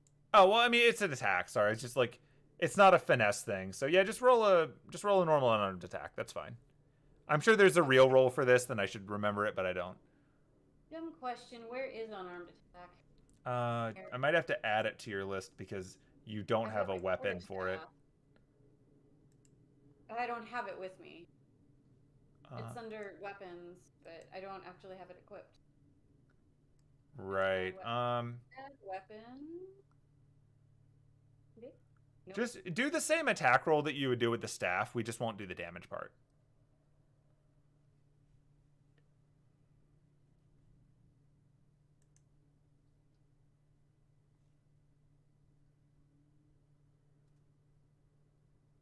Okay, so yeah, that's all that really mattered. 10 definitely hits his zoned out barista AC. Yeah. So, yeah, you trip him and he falls. Um, so, as Penelope is realizing what might be going on, she sees Anise trip the guy and he face plants. Oh, And Penelope knows what happens when you're under a glamour and then you take damage. oh no. So Oh, I'm so sorry. I wasn't expecting you to just fall like that. so he crawls back up to his knees and there's a look of terror on his face as he's looking at Anise. And then he starts saying something in French and then he runs out the door. Partout anglais. Oh. What? What? Oh no. So he runs out the door. Period. Jameson, watching all of this weirdness go by, sits down with the bird. Okay, is there any way for me to check how big of a range, what a range would be? I need to see what a 60-foot range would be. Oh, yeah. You should be able to right-click and choose pointers. And then draw a circle. Being that Penelope hasn't relayed any information to me, I guess I'll roll another intelligence to try and figure out if I have any idea what's going on. Oh, that's a big old range. It's a lot. It's like, yeah. I just tripped a dude. He just got up looking terrified and speaking French and ran away. And okay. Well, that covers everyone but the guy at the bar where you're at right now. Oh, shit, I just closed the window. Do you need me to share it with you again? Yeah, if you don't mind. No problem. I was trying to close that circle and I just closed the entire fucking window. I'll just go get her coffee. So I don't know how to get rid of the circle itself. You can right click on it again and choose pointers, and now there's a remove pointers button. Ah, okay. So she's gonna move. Did you make two? Huh? I've still got one. I think you made two. Yeah. No, I removed it. It's gone on her screen, but not on mine. That's interesting. Oh, yeah, I see it on one of my screens, like the recording one and not the other one. And now I close the window. Fantastic. Okay. Okay, it's gone for me now. Alright, so she is going to step into the middle, like, basically, like, right there, where I just moved her to. Okay. And she's going to cast Calm Emotions. Okay. And I think I think to where she moved might actually be able to reach the guy. Oh, the barista? Yeah, I think so. Yeah! There we go. Perfect. And the circle's back. There we go. Okay. Okay, so to clarify, it's a 20-foot radius that you can place within 60 feet of you. Oh, shit. I mean, you can still get him. It's just like, that is a giant radius. I was just like, damn, Penelope, get it. No, she can't get it. It's a 20-foot radius. But you don't have to center it on you, is the important part.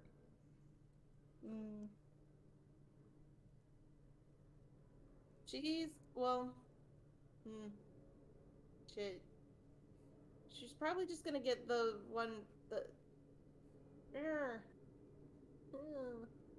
my thought was maybe I could get the barista and the waitress, cashier lady, but she's not there anymore. Or he's not there anymore. Yeah, he ran away. Okay, so yeah, she's going to cast Calm Emotions on the lady? The woman behind the desk. Yeah. Okay, are you centering it on her? I'm gonna have it centered on Penelope, and then, like, whatever's around her in a 20-foot radius will get it, I guess. Okay. Let's see.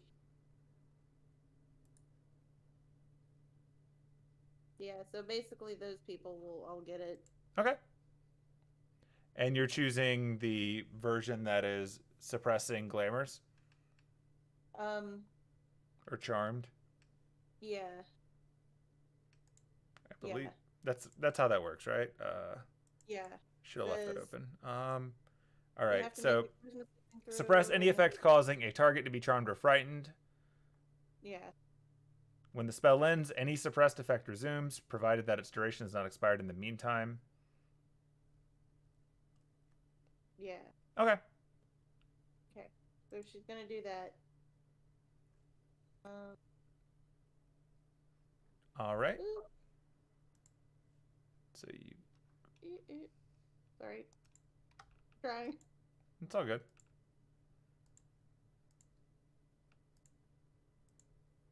So you've got 8 people in that circle, if I counted correctly.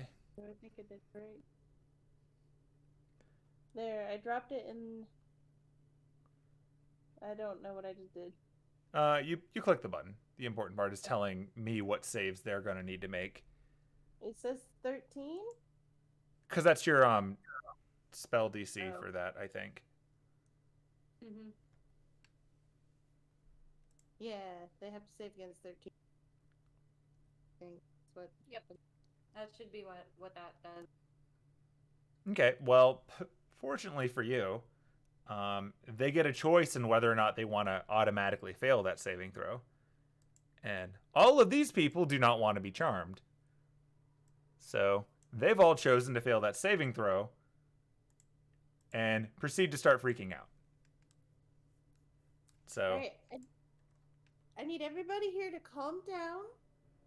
I don't know what's going on, but if anybody does know what's going on, could someone please tell me? okay, so the people that speak French, like the table on the right. Fuck. Two Anglais. Oh, saying that right. Sir. What? The people going that on? speak English, you can understand freaking out a bit better. They're like, been here for a day. Oh God, what time is it? When is it? Hey, calm down. Calm down. It is. Oh, What do God. you know? I don't know. That is what I'm asking you. What do you know? It is March 31st? 25th. No, It's the 31st. Oh. Did I not update the calendar thing? I might not have moved no, the current looks date. like we're still on the 25th. Yeah. Okay, I will fix that. Yeah, it's March 31st. It's like, I don't know what time it is. I'm checking my phone. What time is it? At this point, it is 3 o'clock local time. It's 3 o'clock on March 31st, 2005. Are you okay? There we go. Now it says it's the 31st. I don't know why this is the most important thing in the world to me to have that right, but here we are. Yeah. Oh, I made the year 3. I've killed us all. Oh no!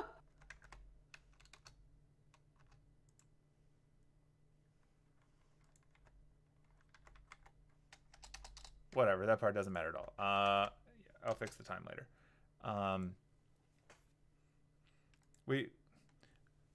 We came in here just to get something to eat, and then we kept doing it. And we kept doing it. And we did it all day and all night. For over a day. I don't understand. I'm gonna wander over to the counter. Do you remember seeing, like, do you remember hearing anything or seeing anything weird that might have made you want to stick around? He's gonna roll to see what he remembers. No, it struck me as normal. Just keep doing it. That's what we were doing. We were having a good time. We were laughing. Oh shit! Our train to Berlin. Oh no, honey, we've got to go. We've got to go. That's our train's leaving in like an hour. Ooh. And they're gonna run away. Boop, boop, boop, boop, boop, boop, boop. Leaving their kids. No. So yeah, for these two down here, as Penelope goes to try to talk to them, they see everyone else fleeing. The girl gets up and runs out too. I think I've angered the system and it's not moving our token faster. There she goes. And the guy runs to the bathroom. Do not disturb. Everyone else here is continuing on like nothing's going on, with the exception of the woman who's currently talking to Anise. I assume. That was the intention. Yeah. So, Anise, when you get to the counter, you see the woman has huddled up and is sort of hiding with her back to it, like looking around at the same area that she's been. And apparently for over a day. And she's sort of trying to crawl like she's not going to be noticed around. Are you all right? Oh. I don't know. I've been here for so long. I don't. How long have you been here? It's March 31st. It's been a day. It has been a day. Today. Did you always work here? Yes, this is where I work. How long have you worked here? For 6 months? And it's only been weird for the past day. As far as I recall. You show up, you do your shift, you talk to the tourist, and then eventually you go home. So something weird is going on here. Yeah. Have you seen any weird people coming through?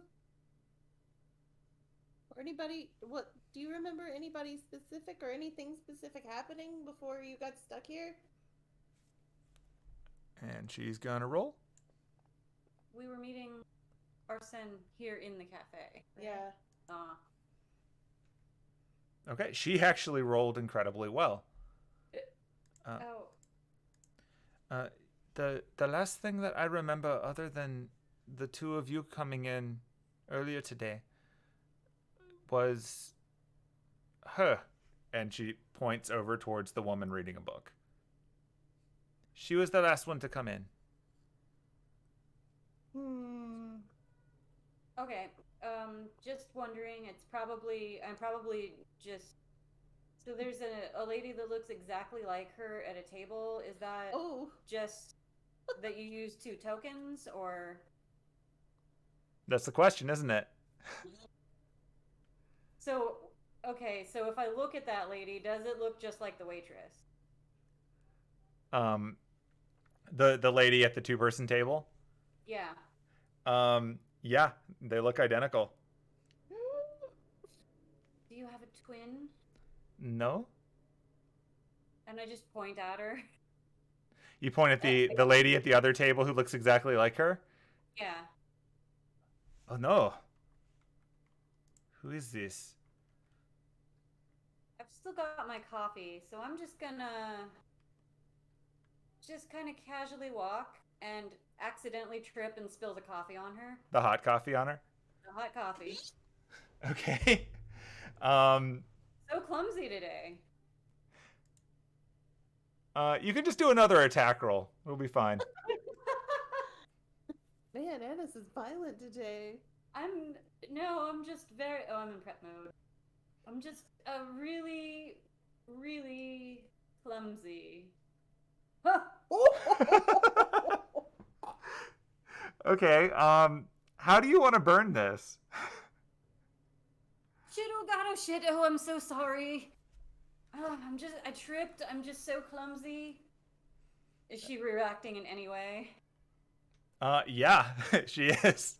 So similar to before when you tripped that guy, it seemed like as soon as like the hot coffee spilled on her, it snapped her out of all of this, and she gets up and it's like it's like trying to pat it off of herself and reacting, and what you notice when she gets up is that the duplicate of the woman behind the table, or the barista, is still sitting there. Like someone overlaid an illusion over this woman who was just sitting there completely unaware. Now she sees this, she sees the illusion, she sees all of you, and she doesn't look like this anymore. She looks like a different token, so to speak. Oh, And interesting. she runs around and she starts shaking the guy who she was all lovey-dovey with a second ago. Okay. So it was an illusion to make her look like the waitress, barista chick. Yeah. Huh. But like it's literally an illusion that was just sitting in the chair over where she is. Like it was obscuring a view of her. It's not like an alter self illusion, it's just a stationary illusion. So the illusion is still there. It's still sitting there, yeah. Ma'am, pas tu anglais? I'm very sorry. Ma'am? She's shaking this guy, and he starts to react as well. Now that he's been shaken. I'll try also being in German, like, hello, excuse me, I'm very sorry for spilling that coffee on you. He actually replies in German to you. I'm sure it hurt her, but you saved us. We've been trapped here for a day. We need to. The whole time you were aware that you were trapped and just couldn't move? We were. It was hazy. It was like when you're in a dream and you know that you're going to do something and it doesn't make any sense, but you do it anyway. It was like that. Like we could tell that what we were doing was strange, but it still felt like the right thing to do. We just did it over and over again. Did you see anyone vicious? No, we were having lunch yesterday, and then we just kept doing it all day and all night. Since Penelope still hasn't actually said that this is a glamour, I'm gonna try one more time to see if I know. This strikes you kind of like the way that you saw people going into a haze when your bird was singing at them, only these people were doing a loop instead of just staring. So this is definitely strikes you as a glamour. Penelope's gonna tap Anise on the arm and be like, glamour. Yes. Something's going. I think they've been charmed. Quite. Or something. Okay. I don't know what happened to my voice there. Well, again, I'm sorry about the coffee. You may want to get out of here and go back to wherever it is that you are staying, lest you get trapped again. Of course, thank you. She's running out, and he's running out, and do. Their tokens. I'm putting them out on the street, but these people are not. Just waiting outside. It's just easier. Penelope's gonna go up to this table where this lady is. As you're doing that, Jameson is just gonna sort of call over. Is it okay? This looks like a lot.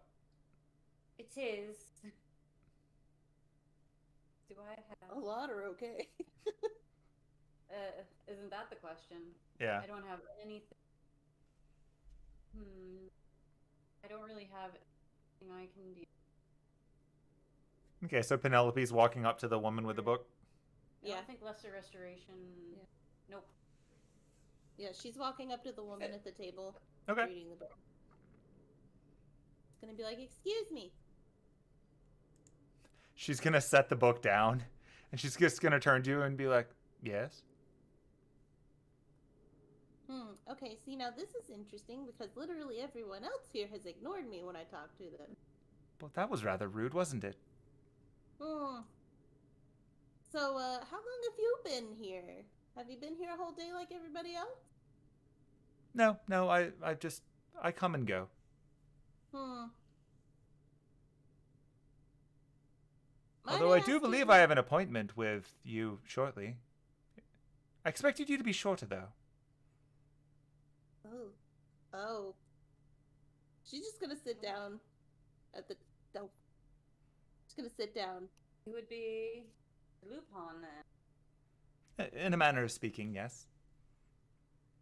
I am Arsene Lupin VII by proxy. Did By you? proxy. Well, yes, you wanted a meeting, but I didn't really necessarily know how safe that would be, so I orchestrated a meeting. Did you charm all these people? No, I was actually trying to figure that out myself when I got here. Insight check. Go for it! I'm also gonna insight check. Okay. There you go, she's back! Anise is back. Yeah. All right. I finally picked it. Yeah. So you get the distinct impression that this woman, who is here as Arsene Lupin by proxy, isn't lying that they didn't charm these people, but is definitely lying about not knowing that they were charmed. Well, I believe you when you say that you didn't charm them, and I suppose it's not any of my business, but why didn't you try to help them if you knew they were charmed? Well, if truth be told, I wanted to see why. I didn't understand it myself, so I checked in on them a few times. My suspicion is that this was meant to be some sort of trap. I mean, the store upstairs has some very powerful things in it. I just assumed that someone perhaps was trying to do something with it, and it backfired and just went down here. It didn't make it through the bounded field. So I decided to set up here and see who inevitably comes in. If nothing happened by the party later, I was just going to have them all dispelled and modify their memories a bit so that they don't have this trauma, and then move on. Well, Suppose that would have been preferable to spilling coffee on them and tripping them. It was effective, though. I can't disagree that it was effective. I worry though because, well, for the ones that you hurt, I think they're probably in the clear.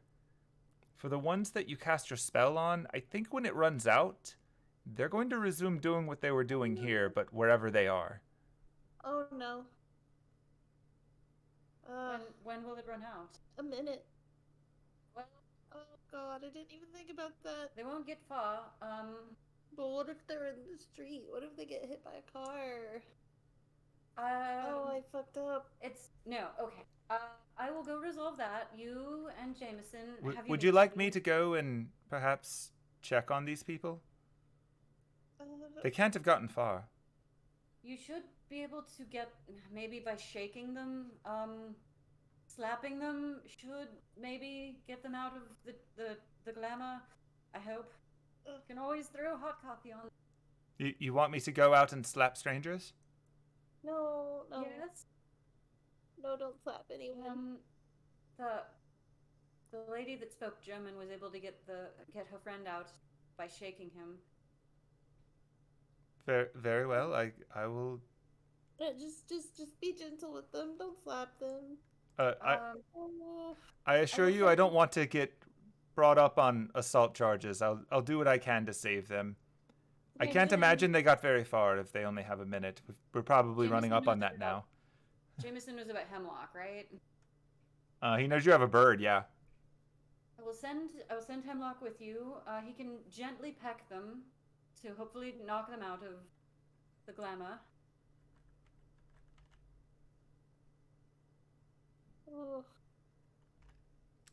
All right, team up.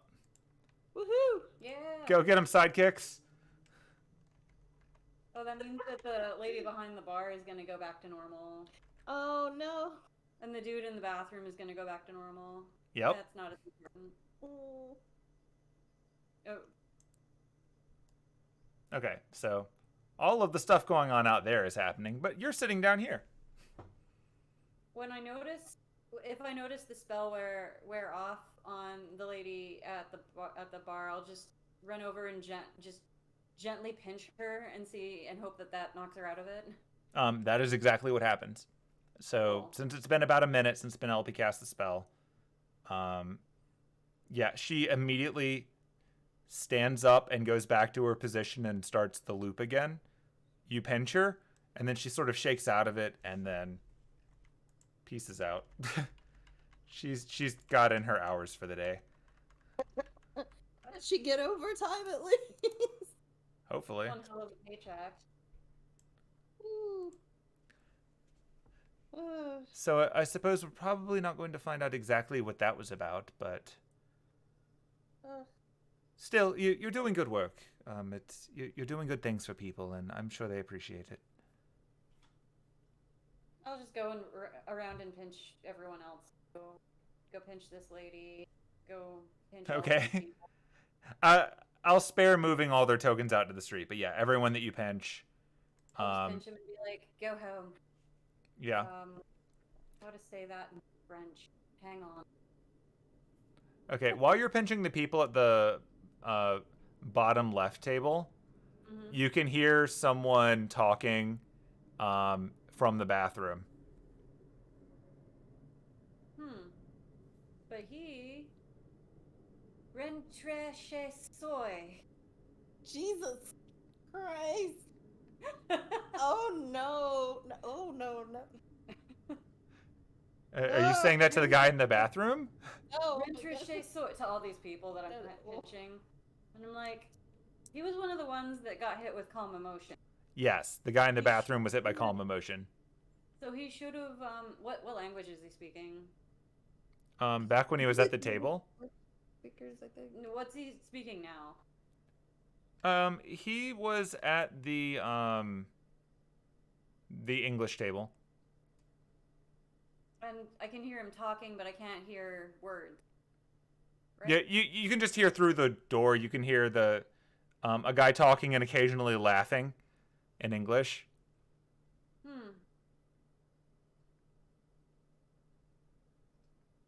I'm like continuing to have the conversation. Except he thinks he's at the table. Right. Yeah. He's doing exactly the same thing he was doing before, but he's sitting on a toilet. Well, And he doesn't have the other half of the conversation, so it's a little weird. I'm not gonna go get involved in that. As is your right. And I'm just going, rentre chez soi.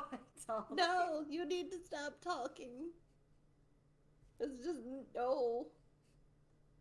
Anise, we need to work on your pronunciation.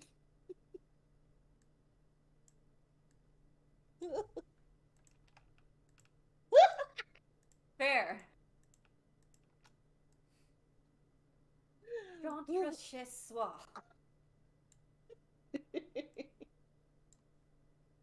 Ugh. Okay, so yeah, you are back to sitting with Lupin by proxy, who set down her book.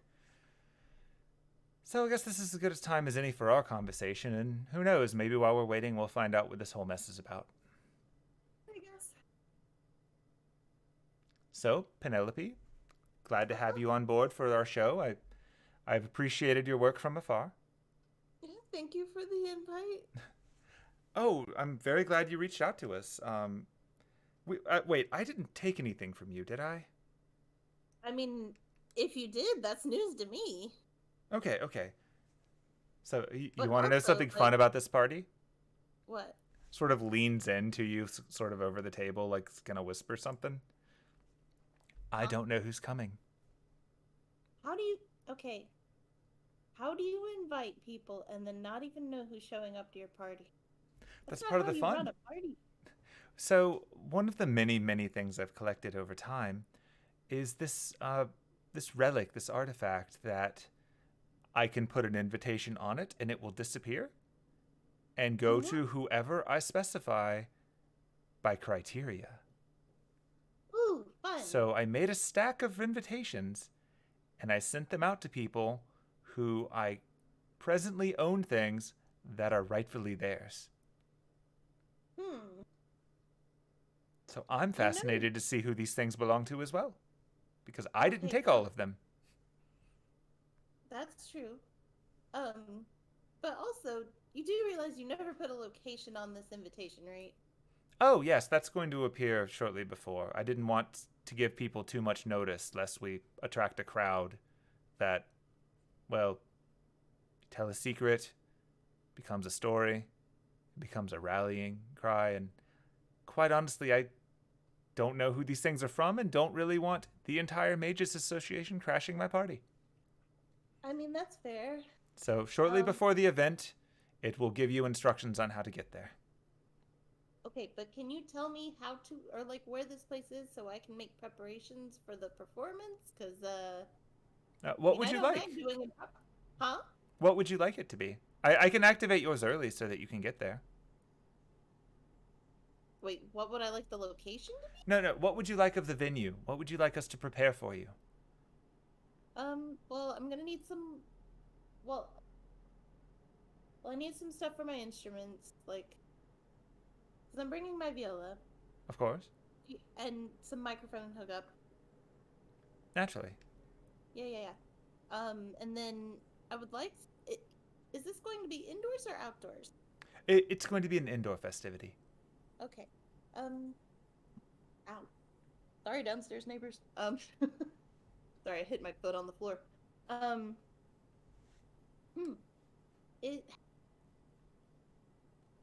like a really nice, just casual lighting set up with maybe some, like, pinks and purples. I think that would be a really good color setup. That sounds very warm. Huh? It's like warms and cools in equal measure? Yeah. Of course. I also need some glitter, or maybe confetti. Or both. Do you want the kind that sticks to people, or the kind that's just pretty? Yes. Acceptable. I have no idea who's going to be there, but quite frankly, if we make a vampire sparkly, then someone will laugh. That's true. Also, I hope no vampires show up. Yeah, that would... No pun intended. Because I technically invited them, so that's on me. Yeah, that is on you. Maybe don't invite vampires next time. I try not to steal from them. Ugh. They hold a grudge. But yeah,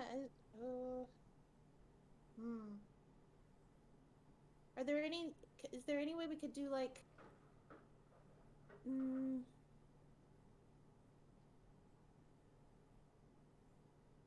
Oh gosh, I don't know. What kind of speaker setup is going to be available? We've got standard technological speakers, but we've also, well, through the power of Magecraft, we've ensured that everyone will hear you. Okay. Everyone will have the best seat in the house. Okay. That's doable. I can work with that. Also, I have a friend who's bringing some, like, flying lights. Oh, fun. Basically. I trust your friend already has an invitation. Oh, yeah. Excellent. Shouldn't be a problem. Yeah, I think that's pretty much it as far as my setup goes.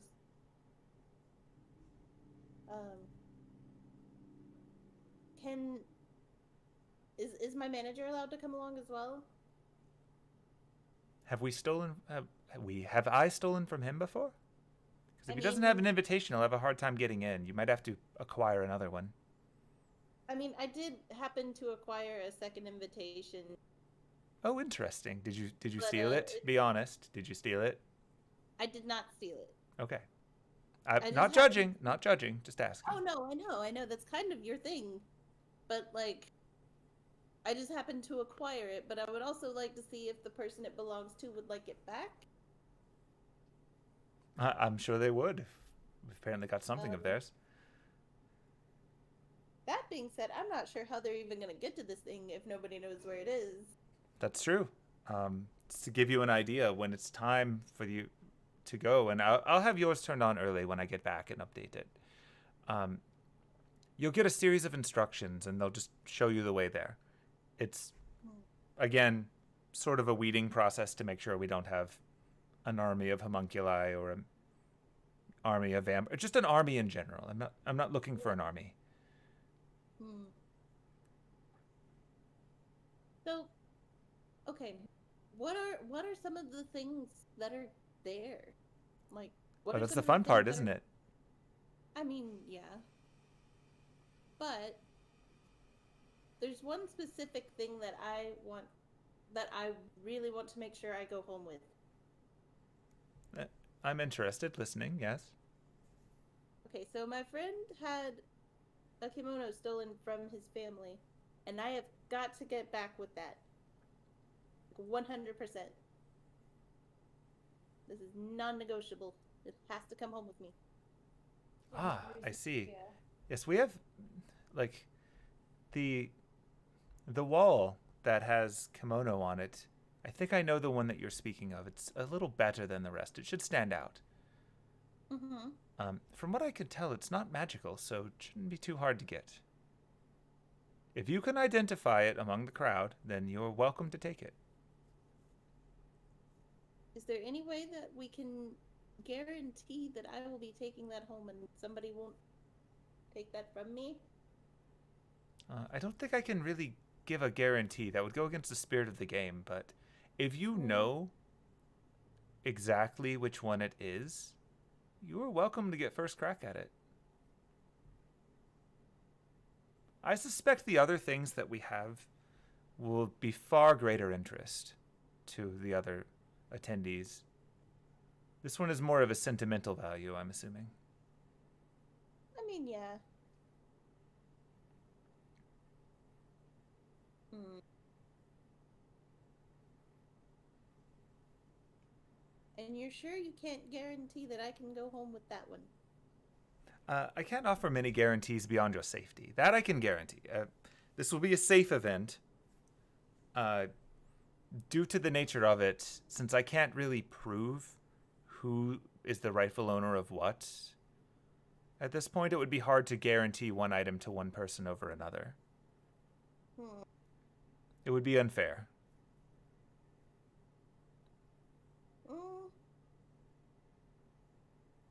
I mean, I guess.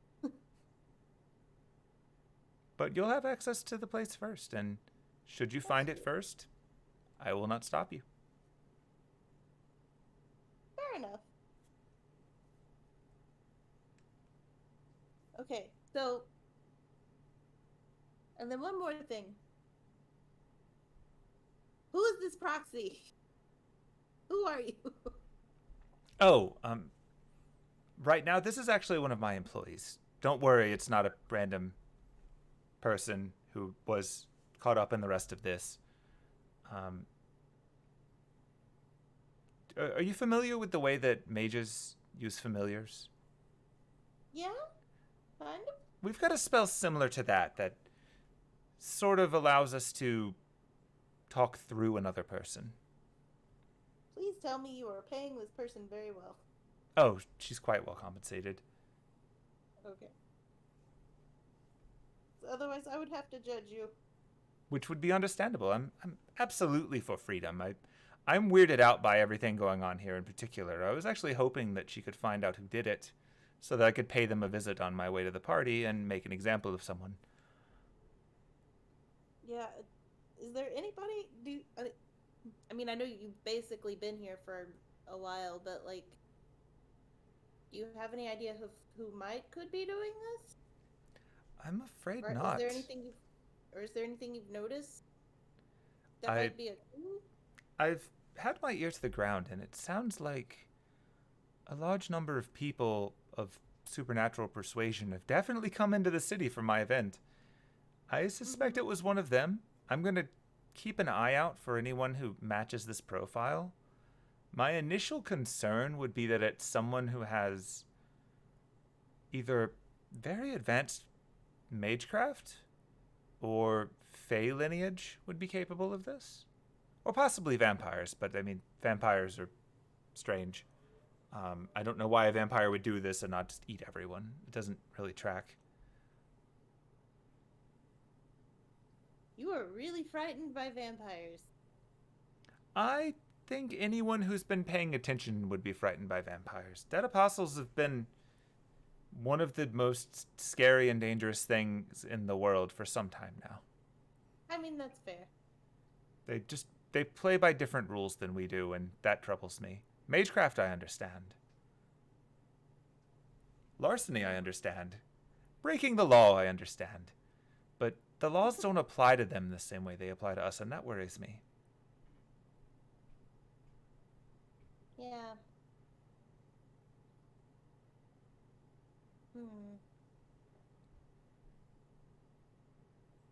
Yeah, I guess we'll keep our eyes out and see if we see any, if we can figure out who did this. I would very much appreciate it if you would inform, either through, my employee here, Marie, by the way, she does have a name, or at the event itself where you'll be able to see me in person. Okay. Yeah. Truth be told, just because I understand how this seems strange, I'm actually working through a number of people like Marie right now to keep an eye on places all over Paris. I don't want the side effect of my endeavor to cause too much harm. Paris does not deserve that. Had I thought this through a little bit more, instead of been so impulsive, I would have probably done this in a more remote location, but maybe that's part of why I need to get out of this business. Yeah, maybe.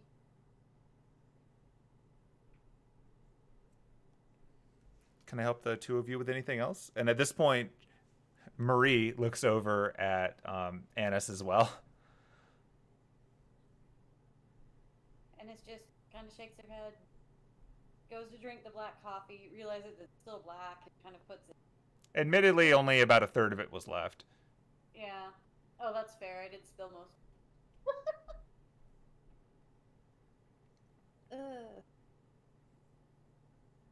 Very well, then. I will make a point of activating your invitations early, and that should give you the path that you need to get there. Awesome. Thank you. No, thank you. I look forward to seeing your show. Yeah. And with that, you see a slight shift in the way that Marie is holding her head.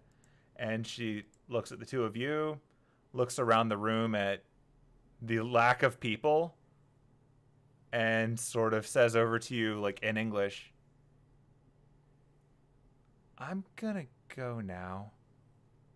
There's not much point in staking this place out anymore. And there's that one guy trapped in the bathroom. Oh, let me check on him then. And you see her get up and walk over to the bathroom. Knock on the door to no effect. You hear her sort of shout in English, I'm opening the door, please don't be naked. Good enough. And then you hear a man scream. And then she gets out of the way.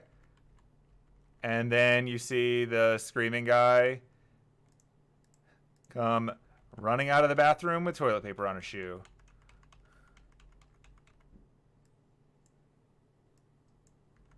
What?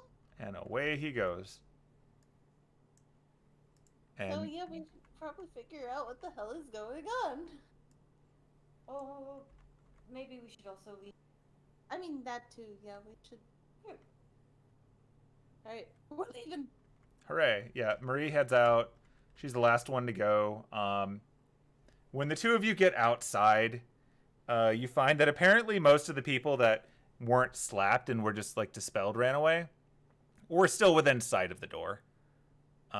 Apparently the people that were freaking out caused enough of a commotion that there was a crowd, and that prevented the other people who were temporarily freaking out from getting very far. And you see Jameson and the bird kind of leaning against the side of the building on the glass. And you see a police officer talking to Jameson and him like nodding his head a lot and saying something. You can't really tell from how far away he is, but apparently he got out of whatever it is and is walking back with an invisible bird.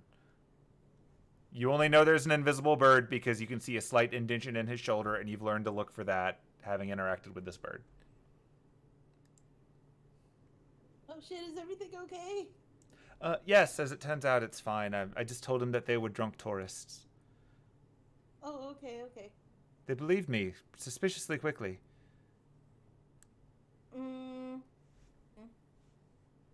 Yeah, that is a little suspicious, a little suspect. But regardless, I assume you had a productive conversation. I think I saw Mr. Lupin walking away now. Didn't realize he was a woman. Not exactly. I mean, might still be. I don't know. Hard to tell. Hard to tell.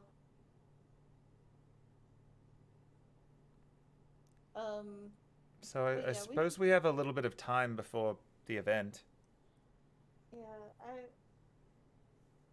we need to get back to the hotel.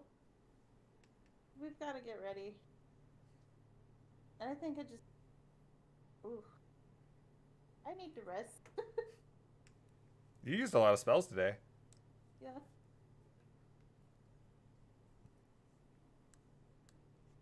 Like, if I'm gonna perform later tonight, I need to get some rest. That's understandable, yeah. Ooh. Yeah, like realistically, it's pretty early in the afternoon. You can get enough to qualify as a long rest in and still have plenty of time to get ready and head over. So Yay! you can go ahead and get all your spells and abilities back. Woohoo! Cool. And then we will... I think this is the safest spot to stop unless there's anything else you want to do before the thing itself. We're not gonna have to like roll for her to do my hair. Oh my god, can we? Sure. We can roll for that. So let's see what you would roll for that. Roll for hairstyling. I mean, Performance? I'm trying to remember what you use with a disguise kit because I imagine the skills are the same. Oh yeah. Hold on. I think I actually have. Oh yeah, but it's. I think it's just dexterity. I think it is too. I don't know who dexterity is, but. So what? Am I using dexterity? Let's see, you have a makeup kit. That's fun. Yeah. I have a makeup kit and disguise kit. Oh, you also have a disguise kit? Yeah. Does it say in the disguise kit what it's used for? No, because I literally just typed in. Oh, you just typed them in. Got it. Yeah. Let's see. I had a thought. This is out of character. Uh-huh. I had a thought that like maybe if we had enough time, we could look for a bag of holding, if those exist in Titan. They do. Because Kwaku has something similar to that Raps lives in. Right. My thought was we get a bag of holding, we shove the kimono in there, and no one can steal it from us, unless they steal the bag. Ooh, that's a good idea. Quick shopping trip before. It's not something you would send Jameson out to look for, is it? I don't know. You can try. Like, he seems to have some connections if you want to send him out. Yeah. Like, in the grand scheme of magic items, they're not the most rare. Yeah. Gotcha. So, Yeah. you could try for it. Yeah, I'm gonna have him do that. Do I roll for him? Roll a d20, and I will add his stats to it. Oh no! Okay, he's not going to find that in 3 hours. Oh no! Do we want to try and look too? Just so that we don't. I mean, if you're going to be doing a rest, you won't be able to. While you rest, I'll look for it. Okay. That works. I And then when you get back, I'll... For you, it would be an investigation check. Because you're pouring through information and then physically going and checking places. Okay. Yeah, my thought was maybe I could go down to the lobby since they might know something. If a lot of mages and phantasmals are staying in this hotel, it might be a special hotel. So, could I go ask them first? Yeah. How do you want to ask them? How do you want to bring up the subject? I'm looking... Hello, good evening. I'm looking for a bag that is bigger on the inside than it seems. In a kind of magical way. Okay. The guy that you're asking that about stares at you for a second, and then he calls over another guy and asks him a question. The second guy shrugs, and then he goes back and he says back to you in English, "Like Doctor Who?" I don't know what that is. I don't know then. Thank you for your time, then. I guess I will just roll an investigation check, right? Yep. She's back. Oh, wow. Super proficient. Okay. So, while Penelope is resting and getting her mojo back, Anise, using some of the resources that were provided by Jameson, since, he did some baseline research on things that you might be able to find here, does some digging, and she finds that while the shop that you were in before is definitely the most prominent one with things that are used by mages, there are some more seedy ones in the area that are not quite above board with regards to the Mages Association, but more likely to have stuff like that. Possibly used, possibly not legal. But if you're looking for something quick and something easy, like, that's where you go.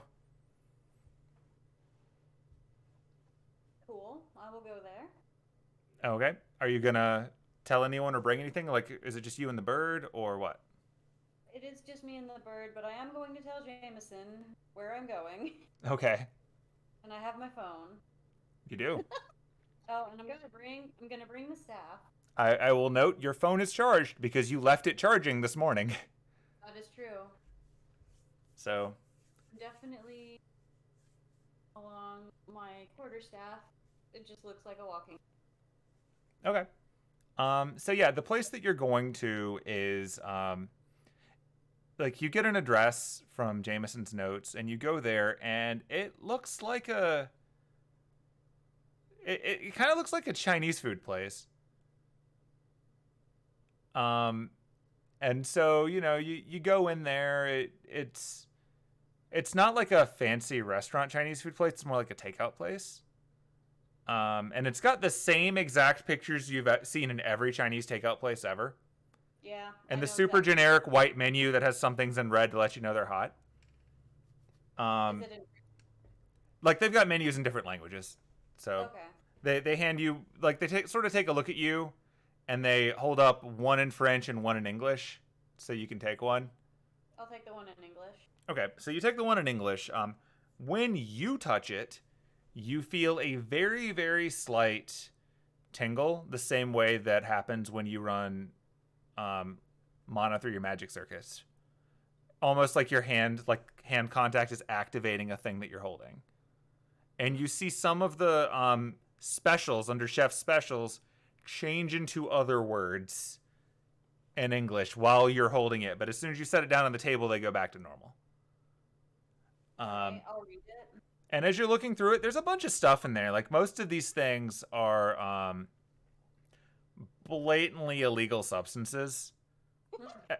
Like, not just drugs, but like basilisk venom and other things that are used in, like, mage poisons.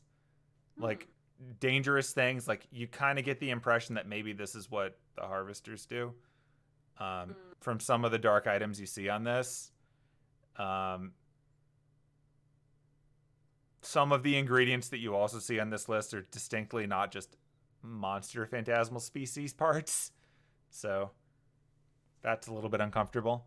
But as you dig through, off of the wonders of hitting your 21, you do find an entry for it's not called a bag of holding, but the description on it makes you think it probably is one. Like, this is specifically referred to as simply a magic sack, which you roll your eyes at when you first see it, but the description makes it clear that they're describing it more like a Santa Claus bag, which checks out with a bag of holding. Like, they just aren't using the right nomenclature. And there is a price next to it, but the price isn't in money. The price is simply an inquire within.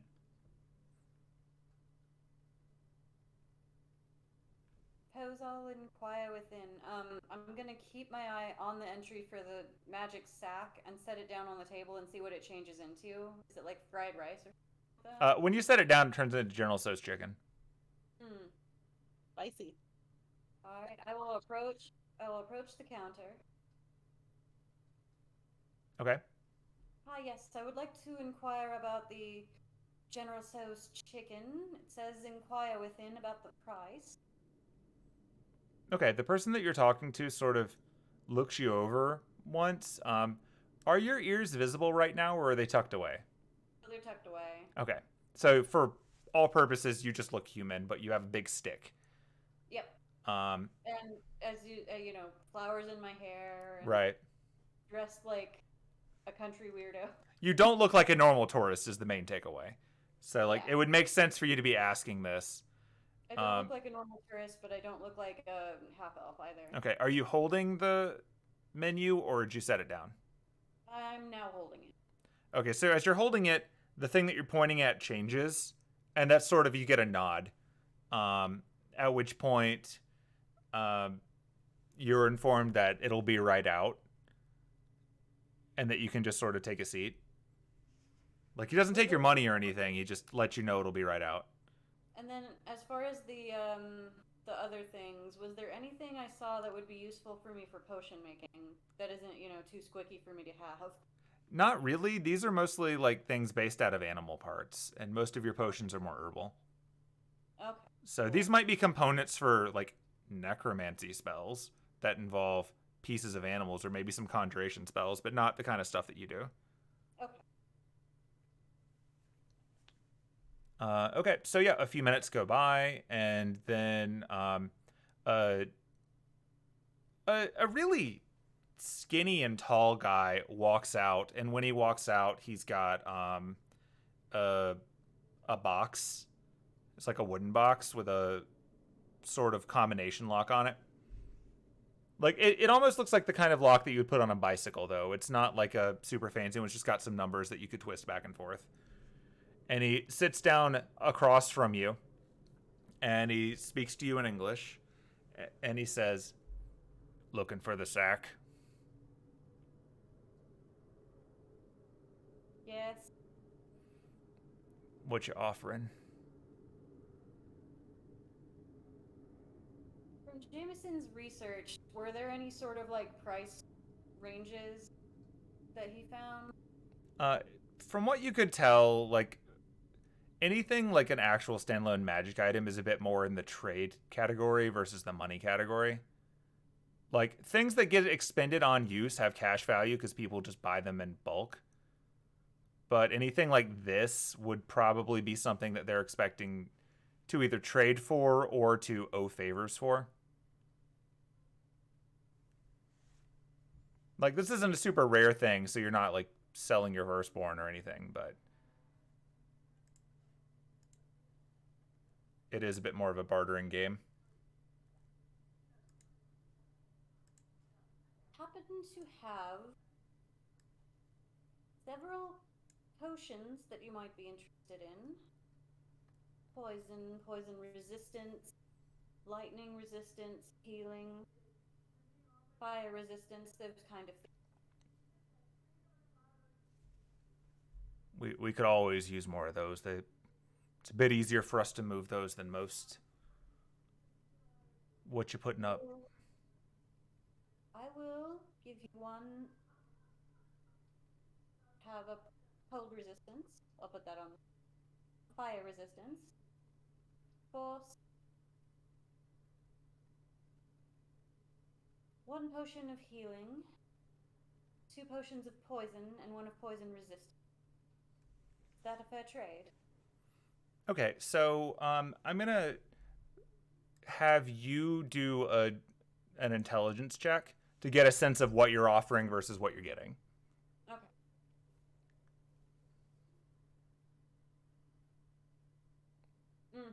Okay, it sat on that 20 for a long time. That was crazy. So, in general, when it comes to the value of magic things,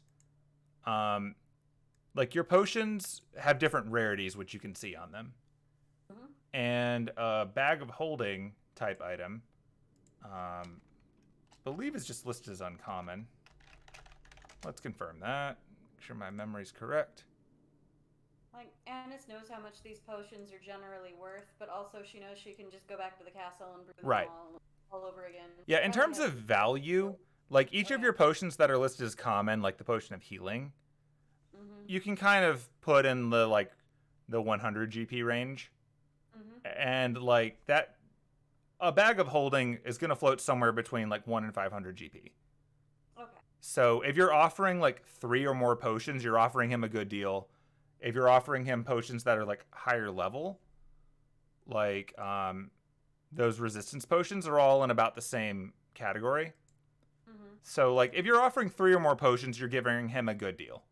Okay. So going in when you're making your offer, that's a good deal. If you offer him like 5 or more, then he's getting a great deal. I think I'd offer 5, but with the caveat that I was never here and you didn't ever see me and you have no idea who I am. Still don't.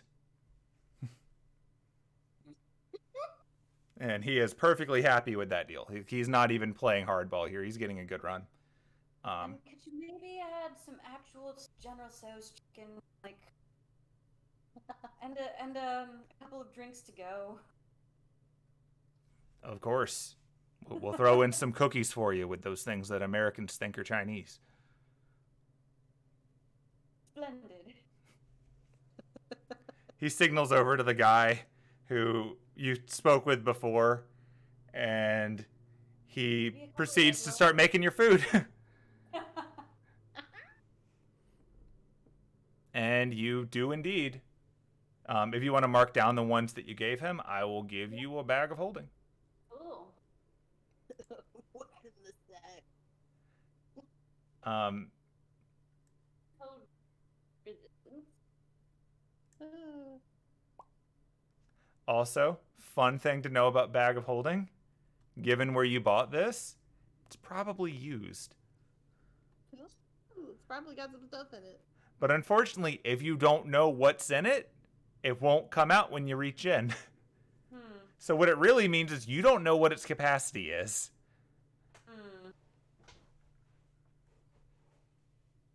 Only Kwaku. Oh my gosh.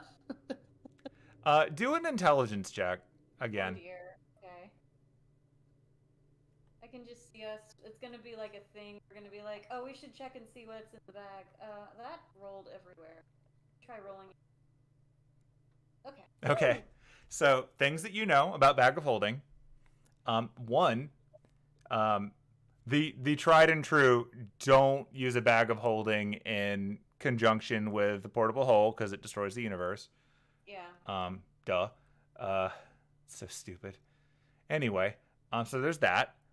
2, you don't want to overload it or poke it or break it in any way or it just stops working. And you'll never get the stuff in it back. 3, if you turn it inside out, everything in it will fall out, including stuff you don't know about.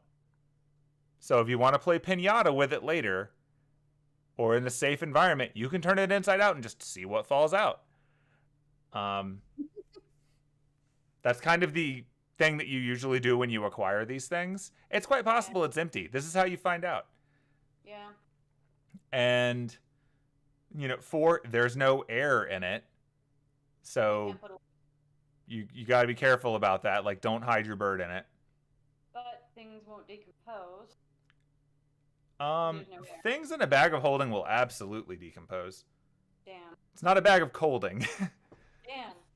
Yeah.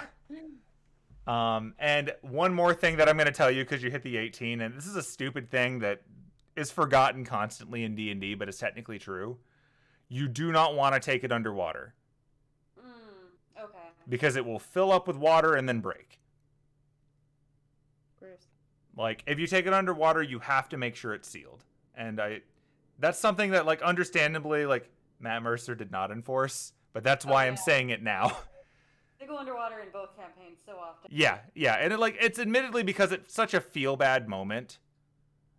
So this is me just giving you the warning up front. If you plan on going underwater, you better tie it tight and be prepared if it isn't tight enough for consequences.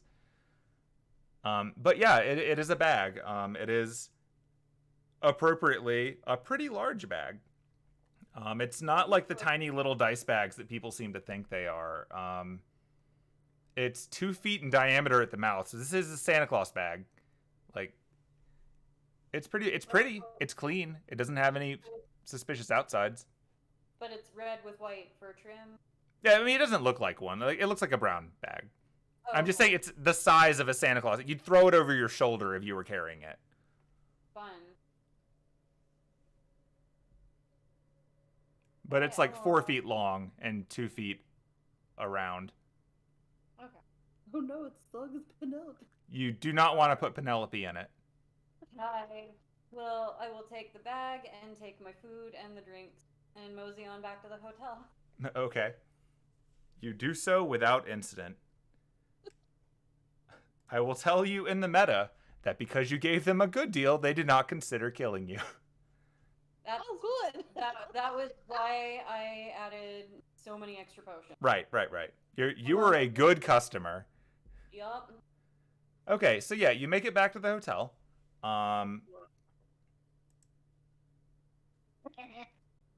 Anyway, continue. You get back to the hotel. Penelope is well rested. You have a bag of holding now.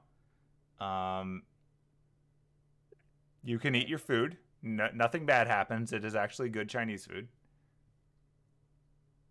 You have fortune cookies. How many did they give us? You got like the obligatory handful of like 5. Okay. They were not being stingy. You I'll gave take them one. several hundred gold worth of extras. They're happy. I'll take one. I'll give one to Penelope. I'll give one to Jameson. I'll give one to Hemlock. Oh, good. And I'll save the last one. All right. So I rolled the d6 to see if Penelope was still like snoozing when Anise got back. She's still snoozing. That's fair. You gotta wake her up. Can I fold the bag up into a smaller? Yeah, when you can make it smaller without too much trouble. Like, it was in a little box when it was given to you. Gotcha. Like, it doesn't have to be big and out, but if you want to access it, it does have to be fully out. You can't just like stuff it in your pocket and just use your pocket like a bag of holding. Yep, that's what I figured. Cool.